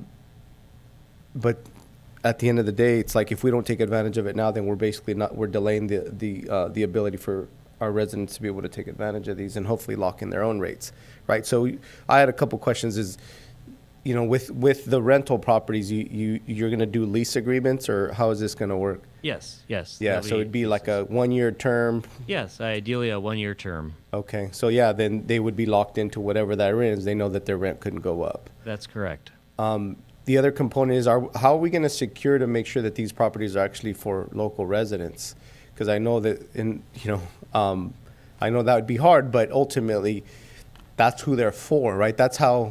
Otherwise, we're still dealing with the same issue where we're pushing out the affordability for residents that actually live here. Because I know, and that's what makes things frustrating. I know even talking to CAO is, as people come into our county, right, we basically try to leverage our affordability based off of people that live here.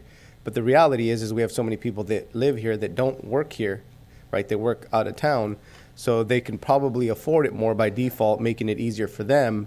But that means the people that actually live here are still suffering under the guy. You know, ultimately the average income, I believe, roughly 60,000 or a little bit over. So we don't have the kind of jobs that are necessary, which is another component of affordability, right? So there's all these moving factors that it's hard for anybody to control, but just the same, I think we just got to capitalize on making sure that these things are open to the public so they can hurry up and take advantage of them. So those are my thoughts. So if there's no other questions, if I can get a motion. I'll make a motion that we approve the deed restriction. I'll second. All those in favor? Aye. Aye. Aye. And authorize the chair to sign as well. It's good enough. Aye. So Supervisor Kozmicki? No. 4-1. Thank you, Michael. Thank you, Abraham. Thank you. Thank you. Thank you.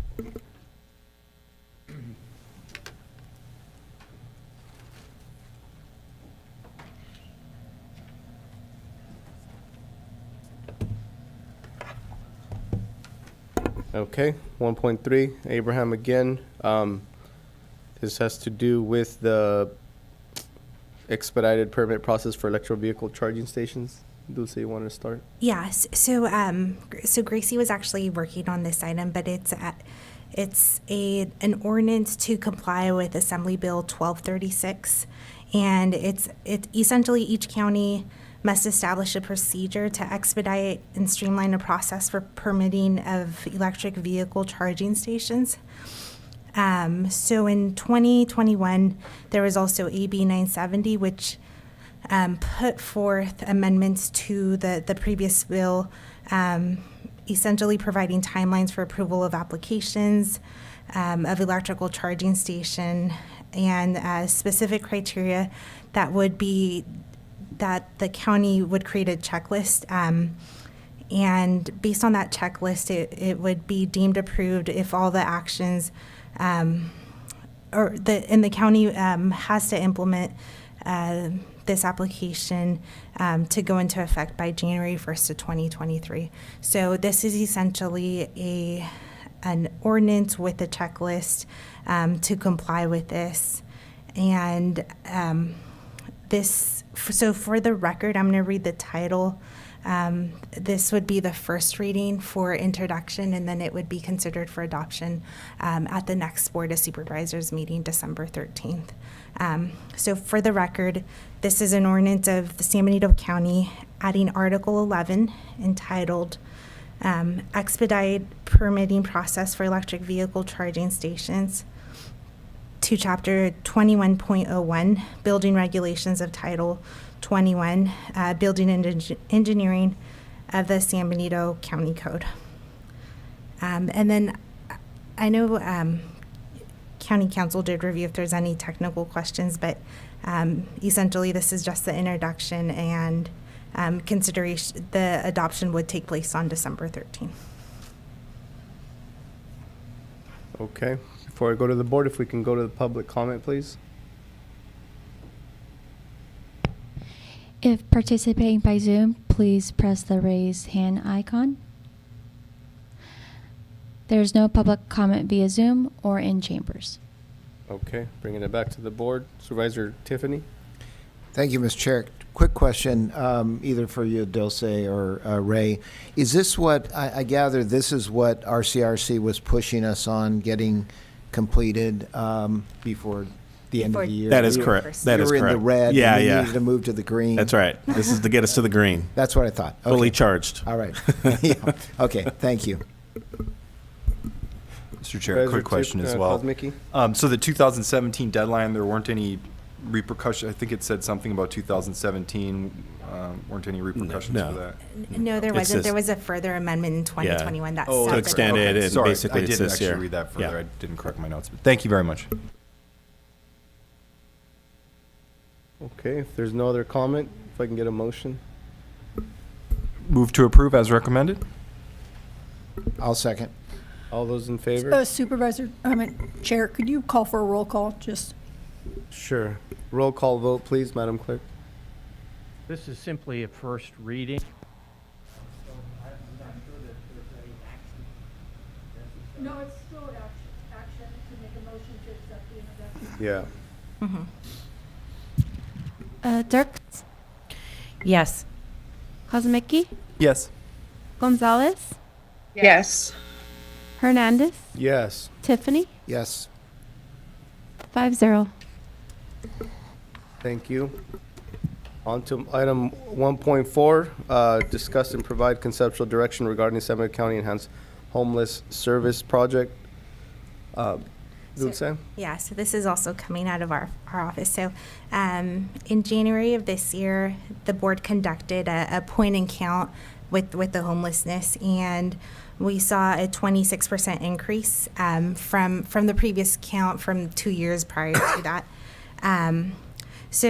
So despite the county's significant investment in supportive housing and Health and Human Services taking a lead role in cleanup of homelessness encampments, providing services for individuals experiencing homelessness, even taking the first steps in creating the homelessness shelter to essentially serve as our building blocks to create local and well-balanced experiences and resources in our community. The county aims to help as many people as possible by providing housing and affordable solutions. So with collaboration, county staff has developed a proposal of what our project is going to include moving forward. This project is for your consideration and kind of direction for us to move forward with these key goals to move forward. So it's going to be the San Benito Enhanced Homelessness Service Project, which will include features, 4 features. 1 is a safe parking program. 2 is enhanced homelessness services. 4, transitional housing. And then 4 is permanent supportive housing. So based on that, we're going to be looking at next steps is once we get the board's conceptual direction, if that's the 4 key items we want to move forward with homelessness, we're going to identify available funding opportunities, including but not limited to Home Key, Community Development Block Grant, and other federal, state, and any other local sources. In addition, we'll evaluate potential properties to be acquired for implementation of the various project features, and we'll conduct associated CEQA review and bring a proposed resolution before the board for formal adoption of a project description. So, yeah, that's. Okay. Before I go to the board, if we can go to public comment, please. If participating by Zoom, please press the raise hand icon. There is no public comment via Zoom or in chambers. Okay. I actually had one question, Dulce. So I don't know if Enrique can answer, but it says that we increased to 357, so 26%. What was the reason for that increase? And I think Enrique mentioned it when they came back with this. Is Enrique on? The census. Yeah, but he mentioned when they did the prior count, it was raining, and there was factors that they weren't able to identify potentially all the people that they thought might be homeless versus the second time around. But if Enrique's on, maybe he can help clarify. He's on. Thank you for your question. Yes, the prior count, it rained, and we feel that did impact the number of individuals that we were able to identify. I do have to say that this point in time count that took place earlier this year was very thorough. We had a great team of volunteers, and we targeted the river. We targeted every census tract, and I think the thorough count also attributed to having a better count. So those are the 2 reasons, I think. What was the reason, Enrique, why did they become homeless? Of that 26%, that increase, what was the change? The biggest change that I saw is a number of individuals that are living in their RVs and vehicles. Of the unsheltered count, it resulted in about 66% of the unsheltered population living in the vehicle. So I think that had to do a lot with the increase. But what was it for economic reasons, basically? Is that what you're saying? The report did indicate a percentage of individuals, I'm trying to look for it right now, that said that homelessness was the cause of unemployment financial loss. So primary condition that led to homelessness, 37% did say financial issues, job loss, eviction, etc. 31% divorce, separation, breakup, 30% fight or conflict. So they were asked on different factors, and they were able to rank them accordingly. 26% also responded on legal issues, and 24% physical, emotional, sexual abuse. Wow. So yeah, because after that meeting with the governor, I know that me and Enrique talked, and it sounds like roughly 50% of the population that has to do with economic reasons, right? And the more I think about it, economic, it doesn't necessarily mean that it was something that just because of an immediate situation. It could have been slowly the degradation of their income, right? Or maybe the cost increases, so your expendable income shrinks. So it could be technically that a lot of people are on the cusp because they're living check by check, right? So from week to week. So I don't know how you would remedy that, but I know that when I talked to Enrique, he agreed that economic development, as it pertains to our county, could be a key factor in reducing the potential for homelessness, right? Because that could increase job capacity and opportunities, job training. I know mental health is a big component of that too, especially if you've been through a traumatic event and transitioning to a new. But anyway, so these are some just thoughts I just wanted to throw around, and obviously it pertains. Hopefully we can stay focused on these 4 items. CAO Espinoza. Yeah, and I was just going to emphasize this really strategizes us, and it really enhances what we have right now, and it really lays that foundation for next steps for us. So I think this is a really important item to pass and give us direction so we can move forward with addressing these issues. Awesome. Okay. Any thoughts, Supervisor? Yeah, real quick, I just so the public is aware, because in the past when we've brought up safe parking, safe camping in specific locations, there's been some NIMBYism, I'll say, and somewhat of an uproar. But I just want to be clear that we're taking this broader step, approving this, so that we can potentially, it's for legal reasons essentially, so that we can take steps moving forward to be able to find the right place to do some of these things. And I'll just say, for the new board that's coming on next year, just be prepared. Homelessness is, when we were all elected here, homelessness was not necessarily at the top of the priority list. It just, but very quickly it became clear once on this board that homelessness is among those top priorities in my view. It's right there with our housing situation. It's right there with our road situation, and we have to be really bold when it comes to homelessness going forward. So I appreciate the work that our county team has done on this, and I'm just excited that we're moving forward. Thank you. So would you say by being bold, you mean we make a decision on a location? That's correct. Supervisor Tiffany? Yeah, I think I agree with everything Supervisor Kuzmicki said. Obviously, this is a huge issue. As we talked about earlier, to really, we've made a lot of progress, but to really take the next step and to not have to continuously deal with the riverbed, and likewise, we have to move forward in this direction, and I think it's a great next step, and we need to do it as soon as possible. I won't be on the board, but I'll look forward to seeing when it actually does come to fruition, hopefully in the very near future. Thank you. Supervisor Dirks? Thank you. Yeah, thank you to staff for putting this together and looking at this holistically so that we do have firmer ground to stand on moving forward.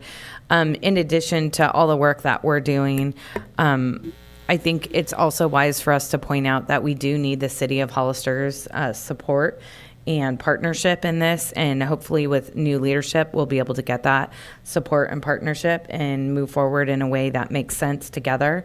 A lot of the homelessness is within the city limits, and so I think this is a great position of leadership that we're taking, and it really sets the stage and foundation for success all the way around. So part of that boldness, I think, will be making sure that the City of Hollister is involved in this as well. Awesome. Supervisor Gonzalez, did you have any thoughts? Just reiterating what Supervisor Dirks just said, great sentiments, thank you. And I look forward to moving ahead with the new board and making this be a priority. And so, yes, thank you. Okay. So So with this item, we asked for two things. One is to really provide input on the project, the San Benito County Enhancement Homeless Project, and agree to prioritize these 4 features. And then the second is delegating authority to our CAO or designee to really seek funding opportunity, evaluate potential priorities for acquisition of implementation of the various projects, and to conduct a CEQA review. okay. If I can get a motion. So moved. I'll second. All those in favor? Roll call too. Roll call vote, Madam Clerk.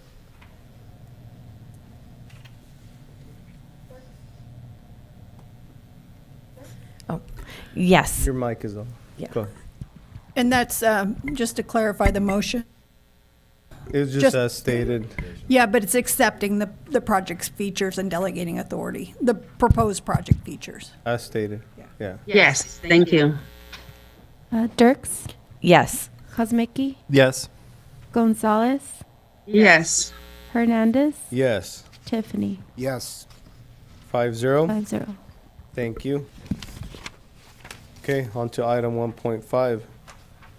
Status update on future agenda items and provide staff at CAS. I'll go ahead and open up, and then I'll pass it to Dulce to comment. I just want to first open up by just kind of highlighting the board requested this item to be discussed. We were at the very end of the year, getting close to it, and wanted to look at a few other things that we can get done before the end of the year. But what I wanted to share with the board and the public, when you look at the completed items, and when you look at that, the amount of items that have been done with staff, there's been a lot of hard work and over 124 items that have been completed, which has been really a feat, amazing, because each one of these items is quite a bit of work behind many of these items. But I just wanted to share that and thank staff for all their hard work.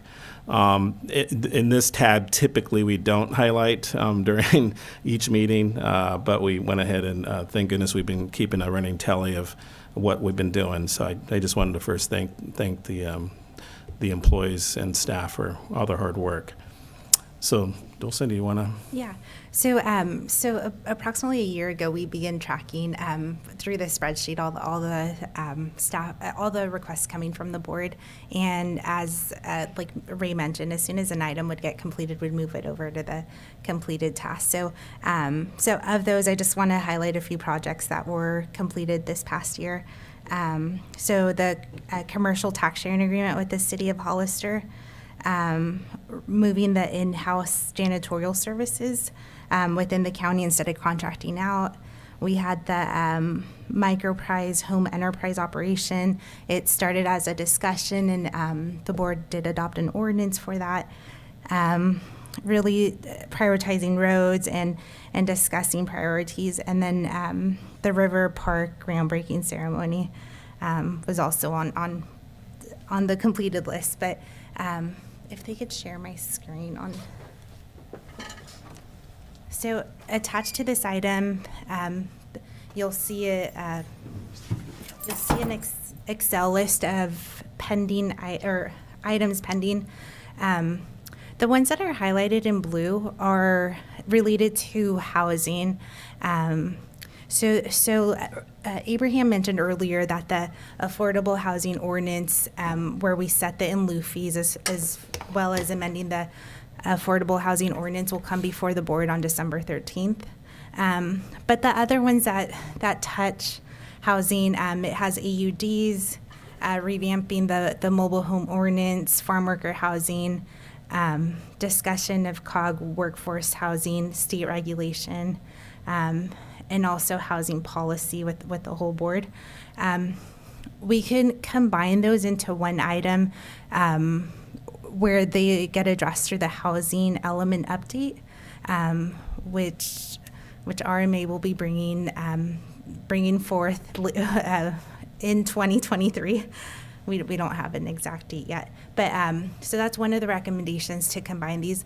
The ones that are highlighted in yellow are items we're recommending to take off.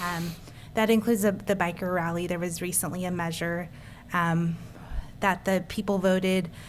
It was Measure T, which passed with 62% of the voters. Measure M, changing the weekend failed.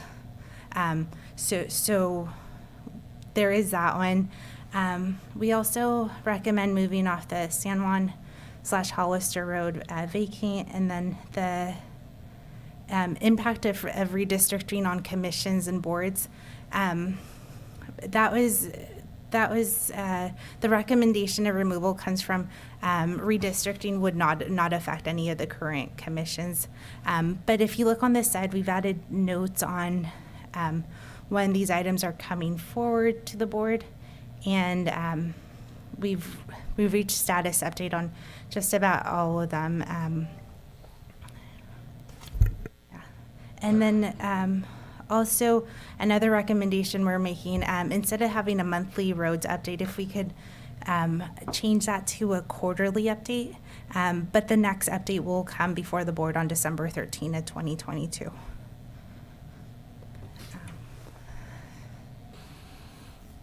Okay, before we go to the board, if we can go to public comment, please.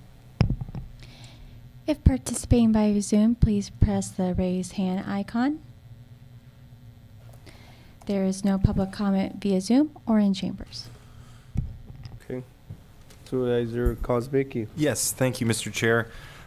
First off, I really appreciate the staff working with the county board on this. I think this is really a big sort of change, I would say, in the way we operate, that, we as board members came on and made it clear that we wanted to be more proactive in development of policy making and providing ideas for discussion, for agenda items. And the staff has really been wonderful in working with us. And I think it really underscores to me the level of cooperation is the number of items that have come through and have been approved. And to me, it almost stands out as a progress report of sorts for at least a partial progress report for not only the county board, but for the staff, and and it really shows the amount of work and the quality of work that our staff does here in this county. And so I'm just very, very appreciative of that. As far as the roads update, I'm completely fine with quarterly. I think quarterly is certainly sufficient. I would say monthly is probably a bit too much, because it's not like projects are being built overnight. So I'm fine with that. And then as far as looking at the list and the sort of the house cleaning, there were 2 recommendations for removal. I would certainly support those because they've essentially been resolved. That would be the San Juan Hollister vacancy and the impact of redistricting on commissions and boards. So I would certainly support that recommendation. And then on the homelessness JPA, I would just sort of piggyback on the prior discussion, and hopefully as a new board in the early part of 2023, we can potentially engage with the city of Hollister after the changeover on both sides with the county and the city, and move forward with the city of Hollister. We certainly need that partnership to make that work. As far as the biker rally, I would recommend removing that item from consideration in light of the election results that we saw, where an overwhelmingly number of Hollister residents said they supported a biker rally in Hollister. So I don't really feel like it would be appropriate for this board to continue any consideration for a potential county rally. That doesn't necessarily mean that we can't have discussions if there is a biker rally in the city of Hollister about potentially doing something in the county and having a joint sort of partnership on that. But I think we would probably want to put that item off at least until there's, some kind of certainty from the city side on moving forward with a biker rally. And then I'm hopeful that we add a workforce housing policy to our housing element, and definitely would like to see that move forward in 2023. For me, I would prefer to see the park sponsorship item to have a goal date in mind. Again, we can't do these things overnight. I get that. We got a long list of items, but that's one where I would hopefully like to have that discussion in the first quarter of 2023 if there's a desire from the board. And then I wasn't sure about the radio communication item unless there's a will from the new board, since that was, and no disrespect here, that was recommended by Supervisor Dirks and Supervisor Hernandez. So that's probably something we'll want to get sort of reaffirmation of in 2023 if we look at that. But that's all I have. Thank you so much. Supervisor Tiffany. Thank you, Mr. Chair. Yeah, it's looking at the list, these lists, it shows how much work has been done by county staff, and I would concur with Supervisor Kosmicki, particularly given how shorthanded we are as a county. It's a lot has been done. Going through, I printed out the completed agenda items. Looking through this is like, the last 2 years of my life can flash before my eyes. Seeing all the things that we worked on. Some, we're still working on, of course, but a lot has been accomplished, and want to thank the staff certainly for that. It does, I know the, one item which I'm really happy will be coming for us at our next meeting is this affordable housing piece, which will be really critical. One thing also that just occurred to me, and I don't know if it's on the future list, and whether or not it's appropriate for me to suggest it be added, or whether it be something for the new board at the first of the year. But I would strongly encourage, I think that, with the election results, and Supervisor Kosmicki kind of suggested this a little bit, particularly with the change, a significant change that's happening at the city of Hollister with the new year. It means that, I think it means that there's going to be a new amount of cooperation between the county and the city, which will be an enormous benefit for the community. This is my personal feeling, but I do think that certain things, certain items that would have in the past not been, been non-starters right from the get-go, I think will now be possible. I'm thinking in particular, I think the county and the city should be talking about in the new year about the regional wastewater treatment plant, and how the county can work with the city to make that truly and Sunnyside Water truly a regional plant. And I think that will have an enormous impact in a positive way on the community. So anyway, those are my thoughts. Thank you. Supervisor Dirks.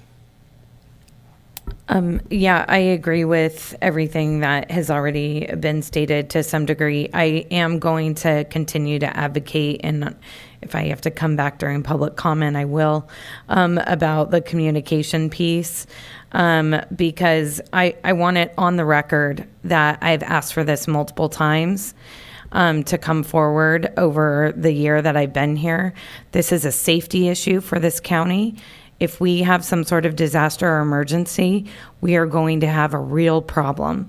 And so I want it on the record that I asked for that, and that I've asked for this multiple times, and that I have the safety of our county residents at the forefront of my mind when asking for this and pushing for this. So if our first responders cannot communicate effectively, then their ability to help other people in the community is not going to be effective either. And we will have lives lost as a result of not addressing this issue in a timely manner. So that is my hard stand here. And so that is, the rest of it is totally understandable. I support staff recommendations, and that is the last piece I have to say there. Sure. Sorry, and taking into account what Supervisor Dirk just said, I would be certainly fine supporting having that discussion. I was just looking at it simply as the new board coming on and out of respect for the new board. But I would be fine being one of the people that would support that, because I do understand that is an important issue. So thank you. Mr. Chair, if I may. Yep. And I just want to, for the record as well, I've been asking multiple times to have this item put on the agenda as well.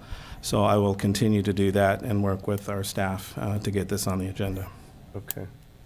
Yeah, I think with the communications piece, I know my request for it had to do with my understanding of the ham radio community, right? Because it uses over-the-air, basically radio, which if cellular goes down and the other things, a lot of people don't realize the value that a ham radio will have, especially since there's so many people that are on that.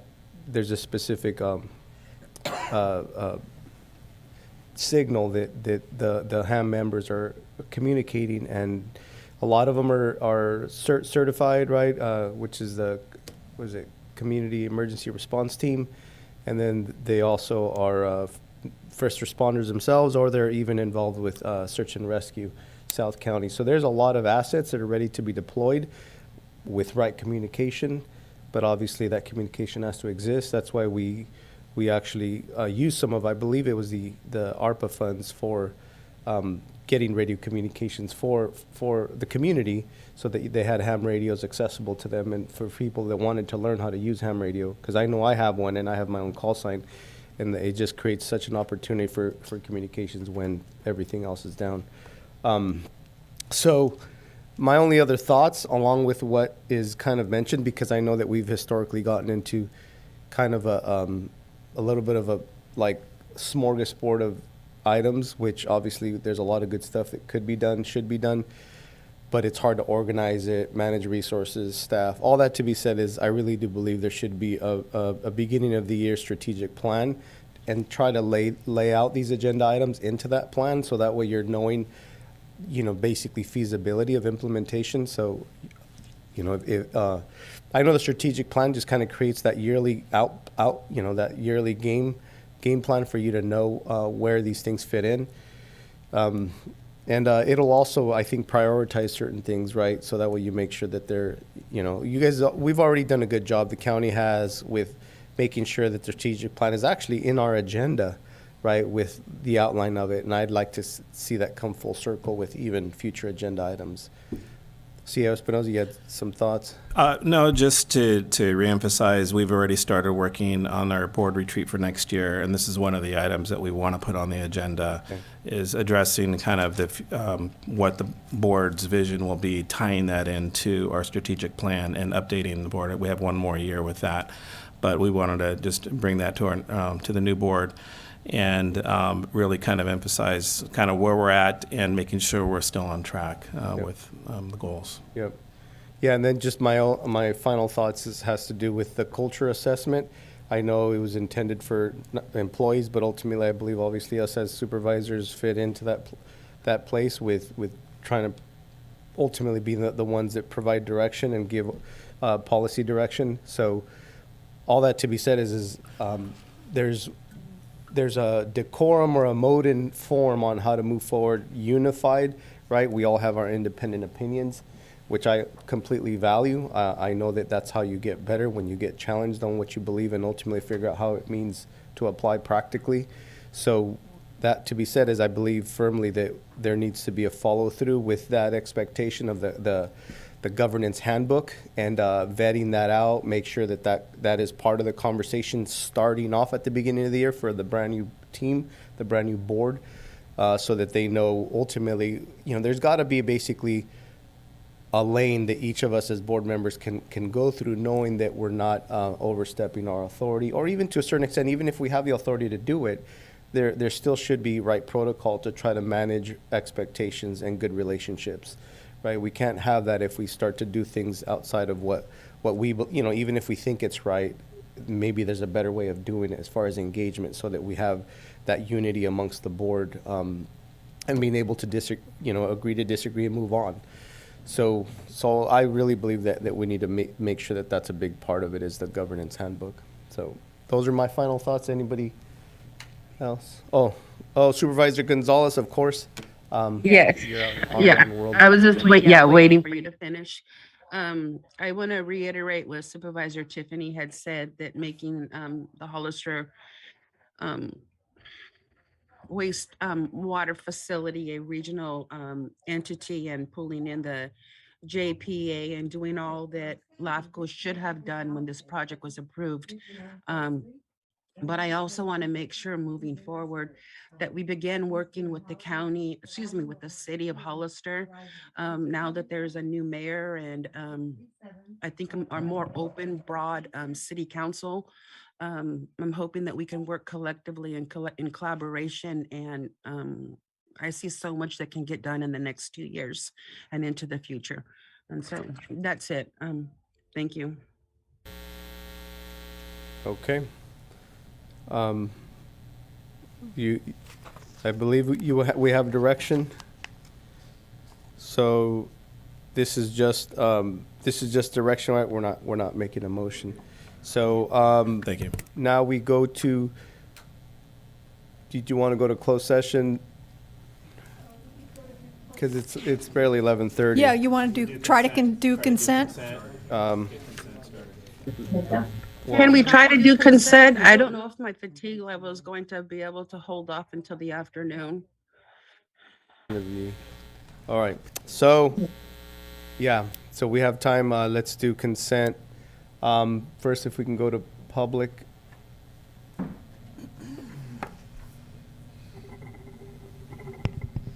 In the chambers, we do have public comment. There's Roxy Montana. And just to clarify, these matters shall be considered as a whole without discussion. So as far as for the public, if you want to speak on a group of items, then I believe it's 5 minutes, Madam Clerk. So, yeah. Roxy. It's item 2.5. Good morning. My name is Roxy Montana, and I am the California Grand Jurors Association San Benito County Chapter President. And I'm here today to thank the board and thank you, staff, for responding to the 21-22 grand jury report. And thank you very much for your timeliness as well. We do appreciate that. The new grand jury has been impaneled as of last week and will be moving forward. And of course, the most valuable information that they have is responses to the previous grand jury's report. So thank you very, very much. Please note that the grand jury, the civil grand jury, is civil, and it's civilians working for the good of the county. And it is the most powerful independent body in all of the land. It's 19 citizens of diverse backgrounds, from stay-at-home fathers to doctors, lawyers, and we do the work of the grand jury is to promote good governance. So we do look all eyes upon many various departments in the county. So thank you very, very much. Next speaker, we have Elia Salinas.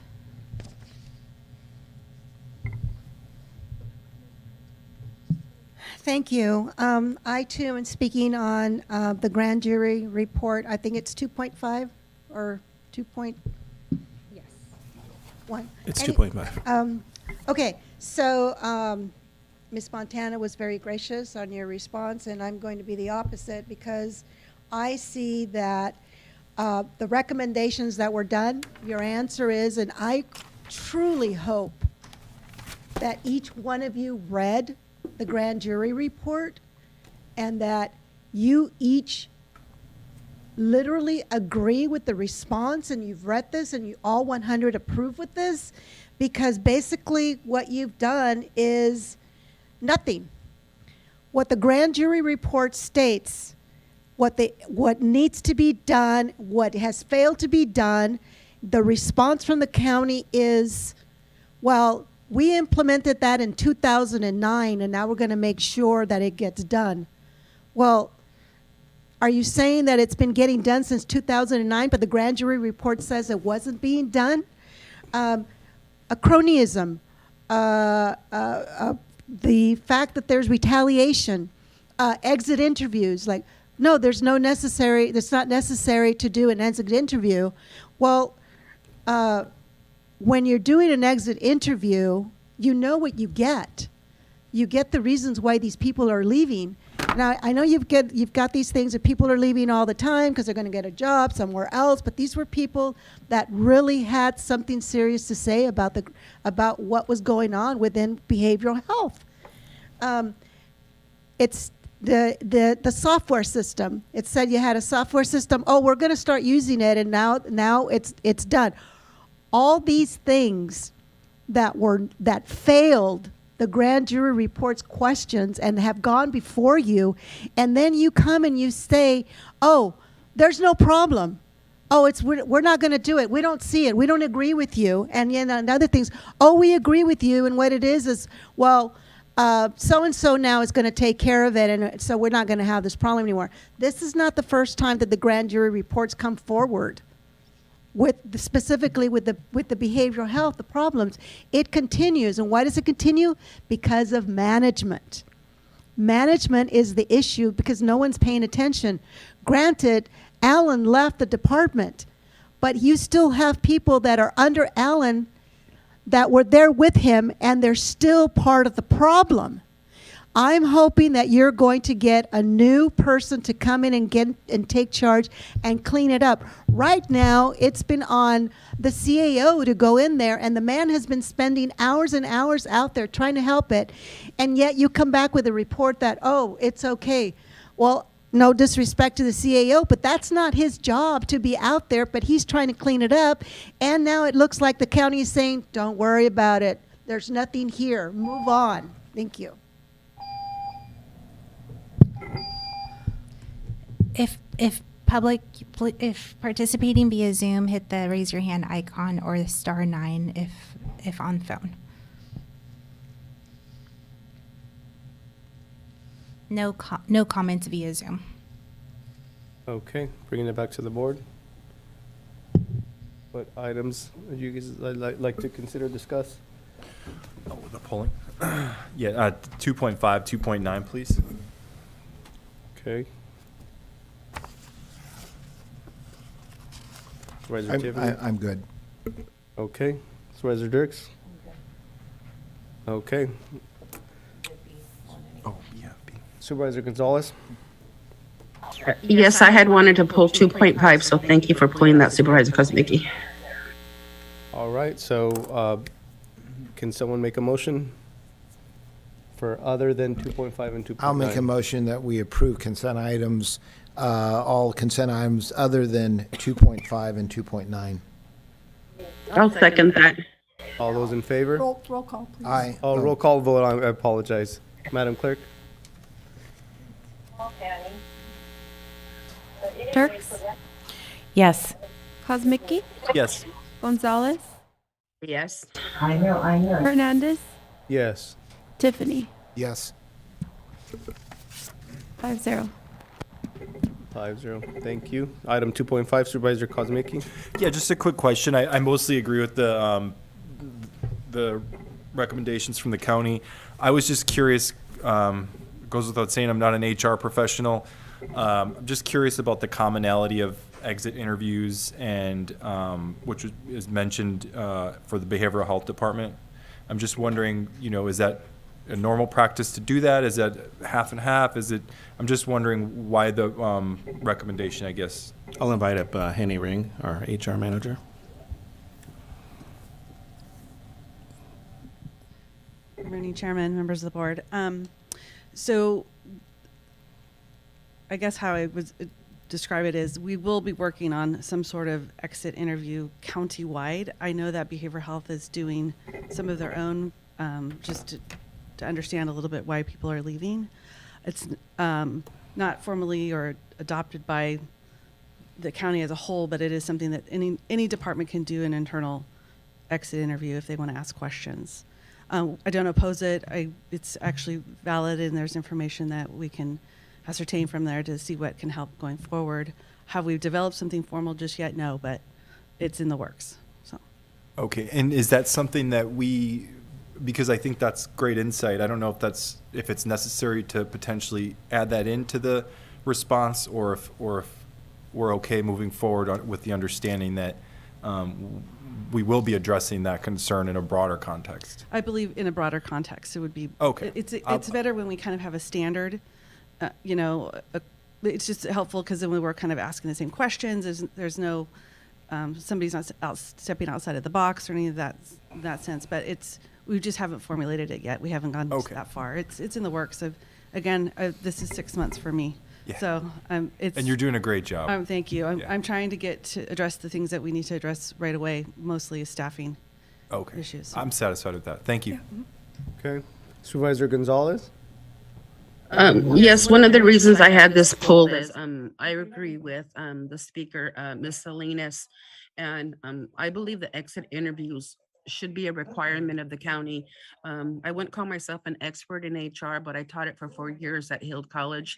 And so it helps the whole organization improve. And if we have dissatisfied, disgruntled employees, if we can solve the problem as one's exiting, we won't have a huge exodus of many of them leaving like we did earlier.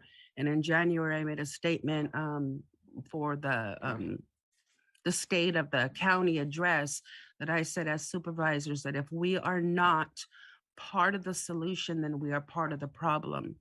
And it's my hope that this grand jury report, it does not fall on deaf ears, and that we are proactive and we look at every single line and suggestion that they are giving us for improvement, because no matter how good or bad a system is, there's always room for improvement. And it's just my hope that we don't just ignore it. And I know moving forward that I'm going to make sure as I move forward in the next 2 years of this first term that we adhere to their recommendation, their suggestions. And so that's it. I would like to approve it, but I just want to make sure we are proactive and we move forward in a positive direction. Thank you. Supervisor Tiffany? Yes. I think the one comment I would make is that in the area of behavioral health, there's no question that in a couple of pages of responding to the deficiencies that the grand jury report identified, certainly can't give full service to what really needs to be done there. There's no question that there's significant issues. I know that the CAO and others in the county staff have been working very hard to make improvements, but frankly, we're not going to, fully be able to move forward in a fully positive manner and address the issues that have been raised by the grand jury, as well as ones that I think most of us were well aware of prior to the grand jury report, until we have a new leader in place leading that department. And thankfully, I think we're very close to that, and I think the community will be very excited about the person that we're going to be able to bring in and bring new direction. And really, we need a sea change out there. So anyway, those would be my comments. I'm supportive of the this report and responses, but I do understand that you can only say so much in a few paragraphs. There's a lot more to be done. Thank you. Supervisor Dirks? I would just fully support what Supervisor Tiffany has said about behavioral health and those issues. And then, of course, the communications piece, because we're talking about an analog system that should be a digital system. And so I'm going to take this opportunity to, again, reiterate what I just said, a few minutes ago regarding communication for our first responders in this county. Okay. So if there's nothing else, if we can get a motion to approve item 2.5, roll call. I'll move to approve that. I'll second. And then roll call vote.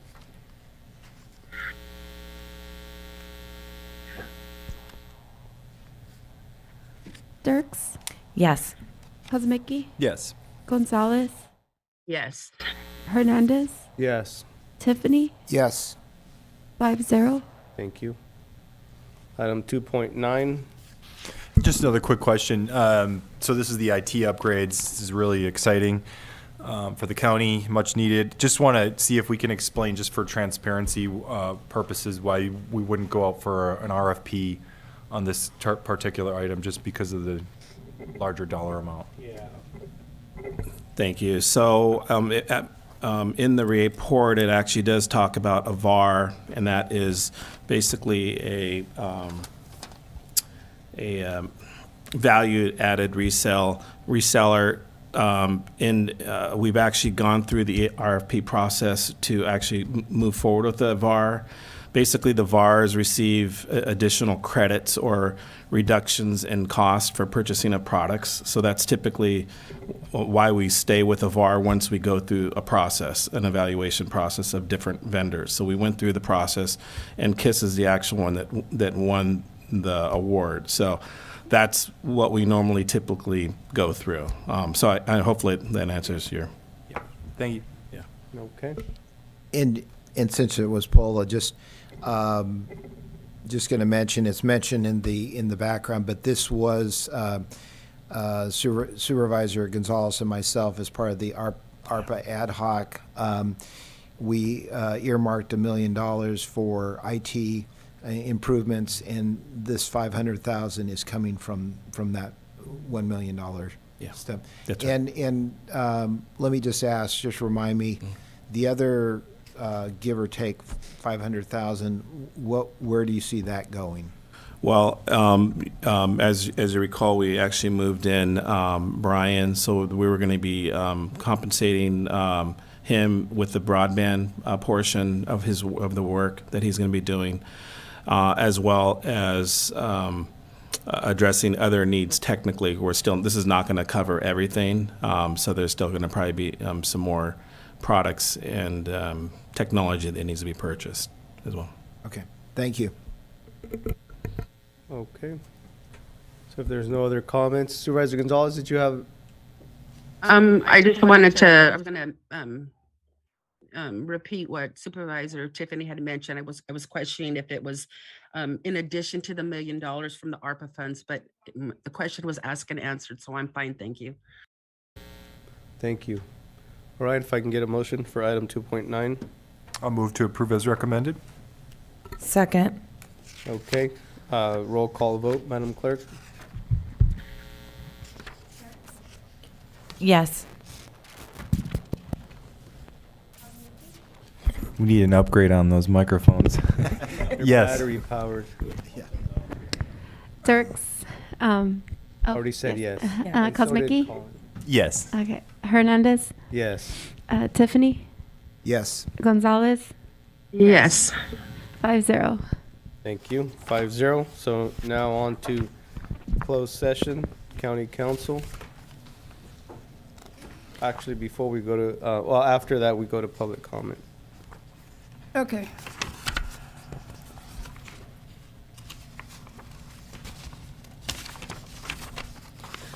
.1 closed sessions pursuant to 5-4 Government Code for 54956.95 workers' compensation liability, claim number TIBX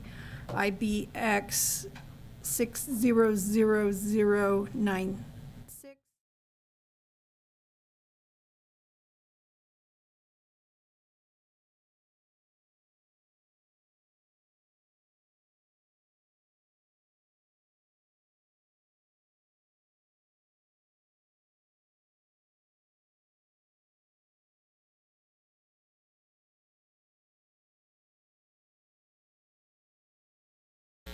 What 'Cause we, that was the last item. There was one item that got pulled, Supervisor Gonzalez, the last item. I know, but wasn't there any public comment? We're gonna do Yeah. public comment right after she's done. yeah, as soon as I, yeah. Oh, okay, but the screen went blank for those of us in that Zoom. It looked like we are already gone, so sorry. Okay, finish up, County Yeah, Counsel. 00151, Court of Appeals, 6th Appellate District, case number H048681, and Monaco versus County of San Benito Superior Court, case number CU 21-00067. 3.3, closed session, conference with legal counsel, anticipated litigation, number of cases, 1, Government Code 54956.9, D2 and E2, County Counsel and Assistant, Barbara Thompson, Assistant County Counsel, Joel Allingwood. And the basis of that closed session was a statement that could give rise to potential liability from one county employee to another. And then 3.4, which is closed session, conference with labor negotiators, agency designated representatives, Burke Dunphy, Ray Espinoza, Henny Ring, Barbara Thompson, Elvia Barocio. Employees the employee organizations are Institutions Association, Law Enforcement Management Employees Group, SEIU Local 521, Generals Union, Deputy Sheriff's Association, confidential employees, confidential management employees, appointed department heads, unrepresented, and SEIU Local 2015 pursuant to Government Code Section 54957.6. That was a mouthful. Okay, Madam Clerk, public comment.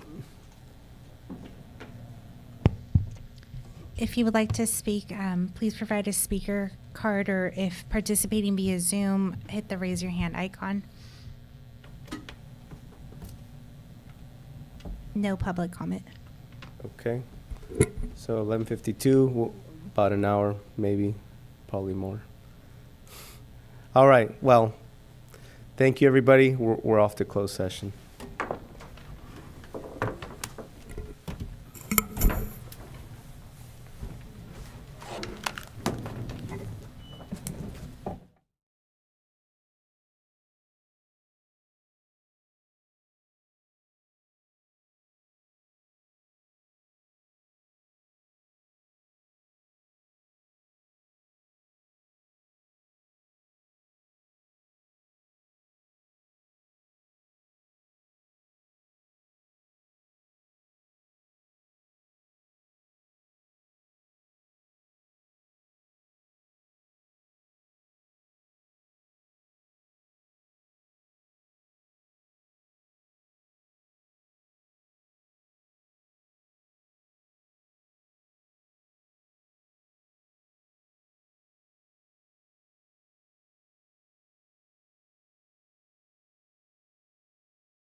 part of your head just kicked. The next day, I was like, yeah, I'll stay on. And then another 6 months went by. It is. I bet I could read a lot of books during the time that I wasn't on social media.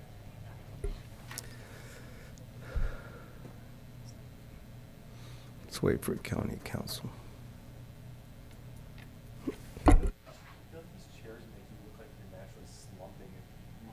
It makes you realize your bad posture. Yeah, I think this.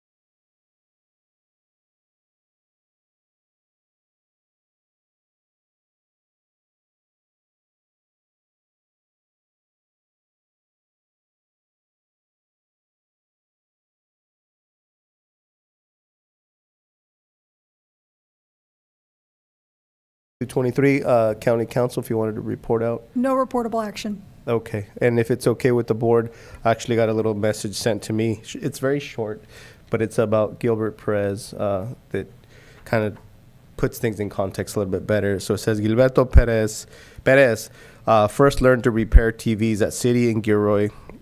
He met his wife, Mary Lopez, there in Gilroy in 1967. He then came to work for Western Auto in Hollister. In 1973, he opened his business, Crystal TV, as a TV repair store. He would then later purchase Radio Shack franchise store. He was married to his wife, Mary, for 54 years. Wow. Gilberto has 2 daughters, Anna Marie and Michelle. His greatest accomplishments were his 3 grandchildren. He was a member of the Elks Club and the Lions Club. He would spend many hours volunteering for the clubs, his community, and his church at Immaculate Conception, and also loved to play golf. He was a man of integrity. He loved his family, community, and God. So with that said, if we can do a moment of silence for him and also for Jim Osdick as well, the comments I made earlier just about Okay. his involvement in the community, and will be greatly missed. Okay.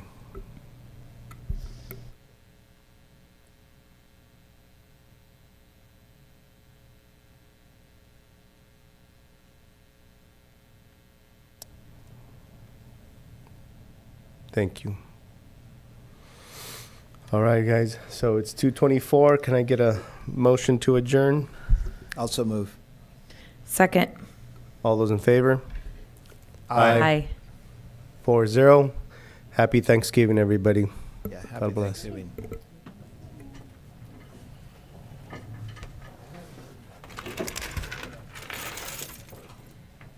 I knew him before I met my wife. Yeah, I know. I didn't know she was his niece.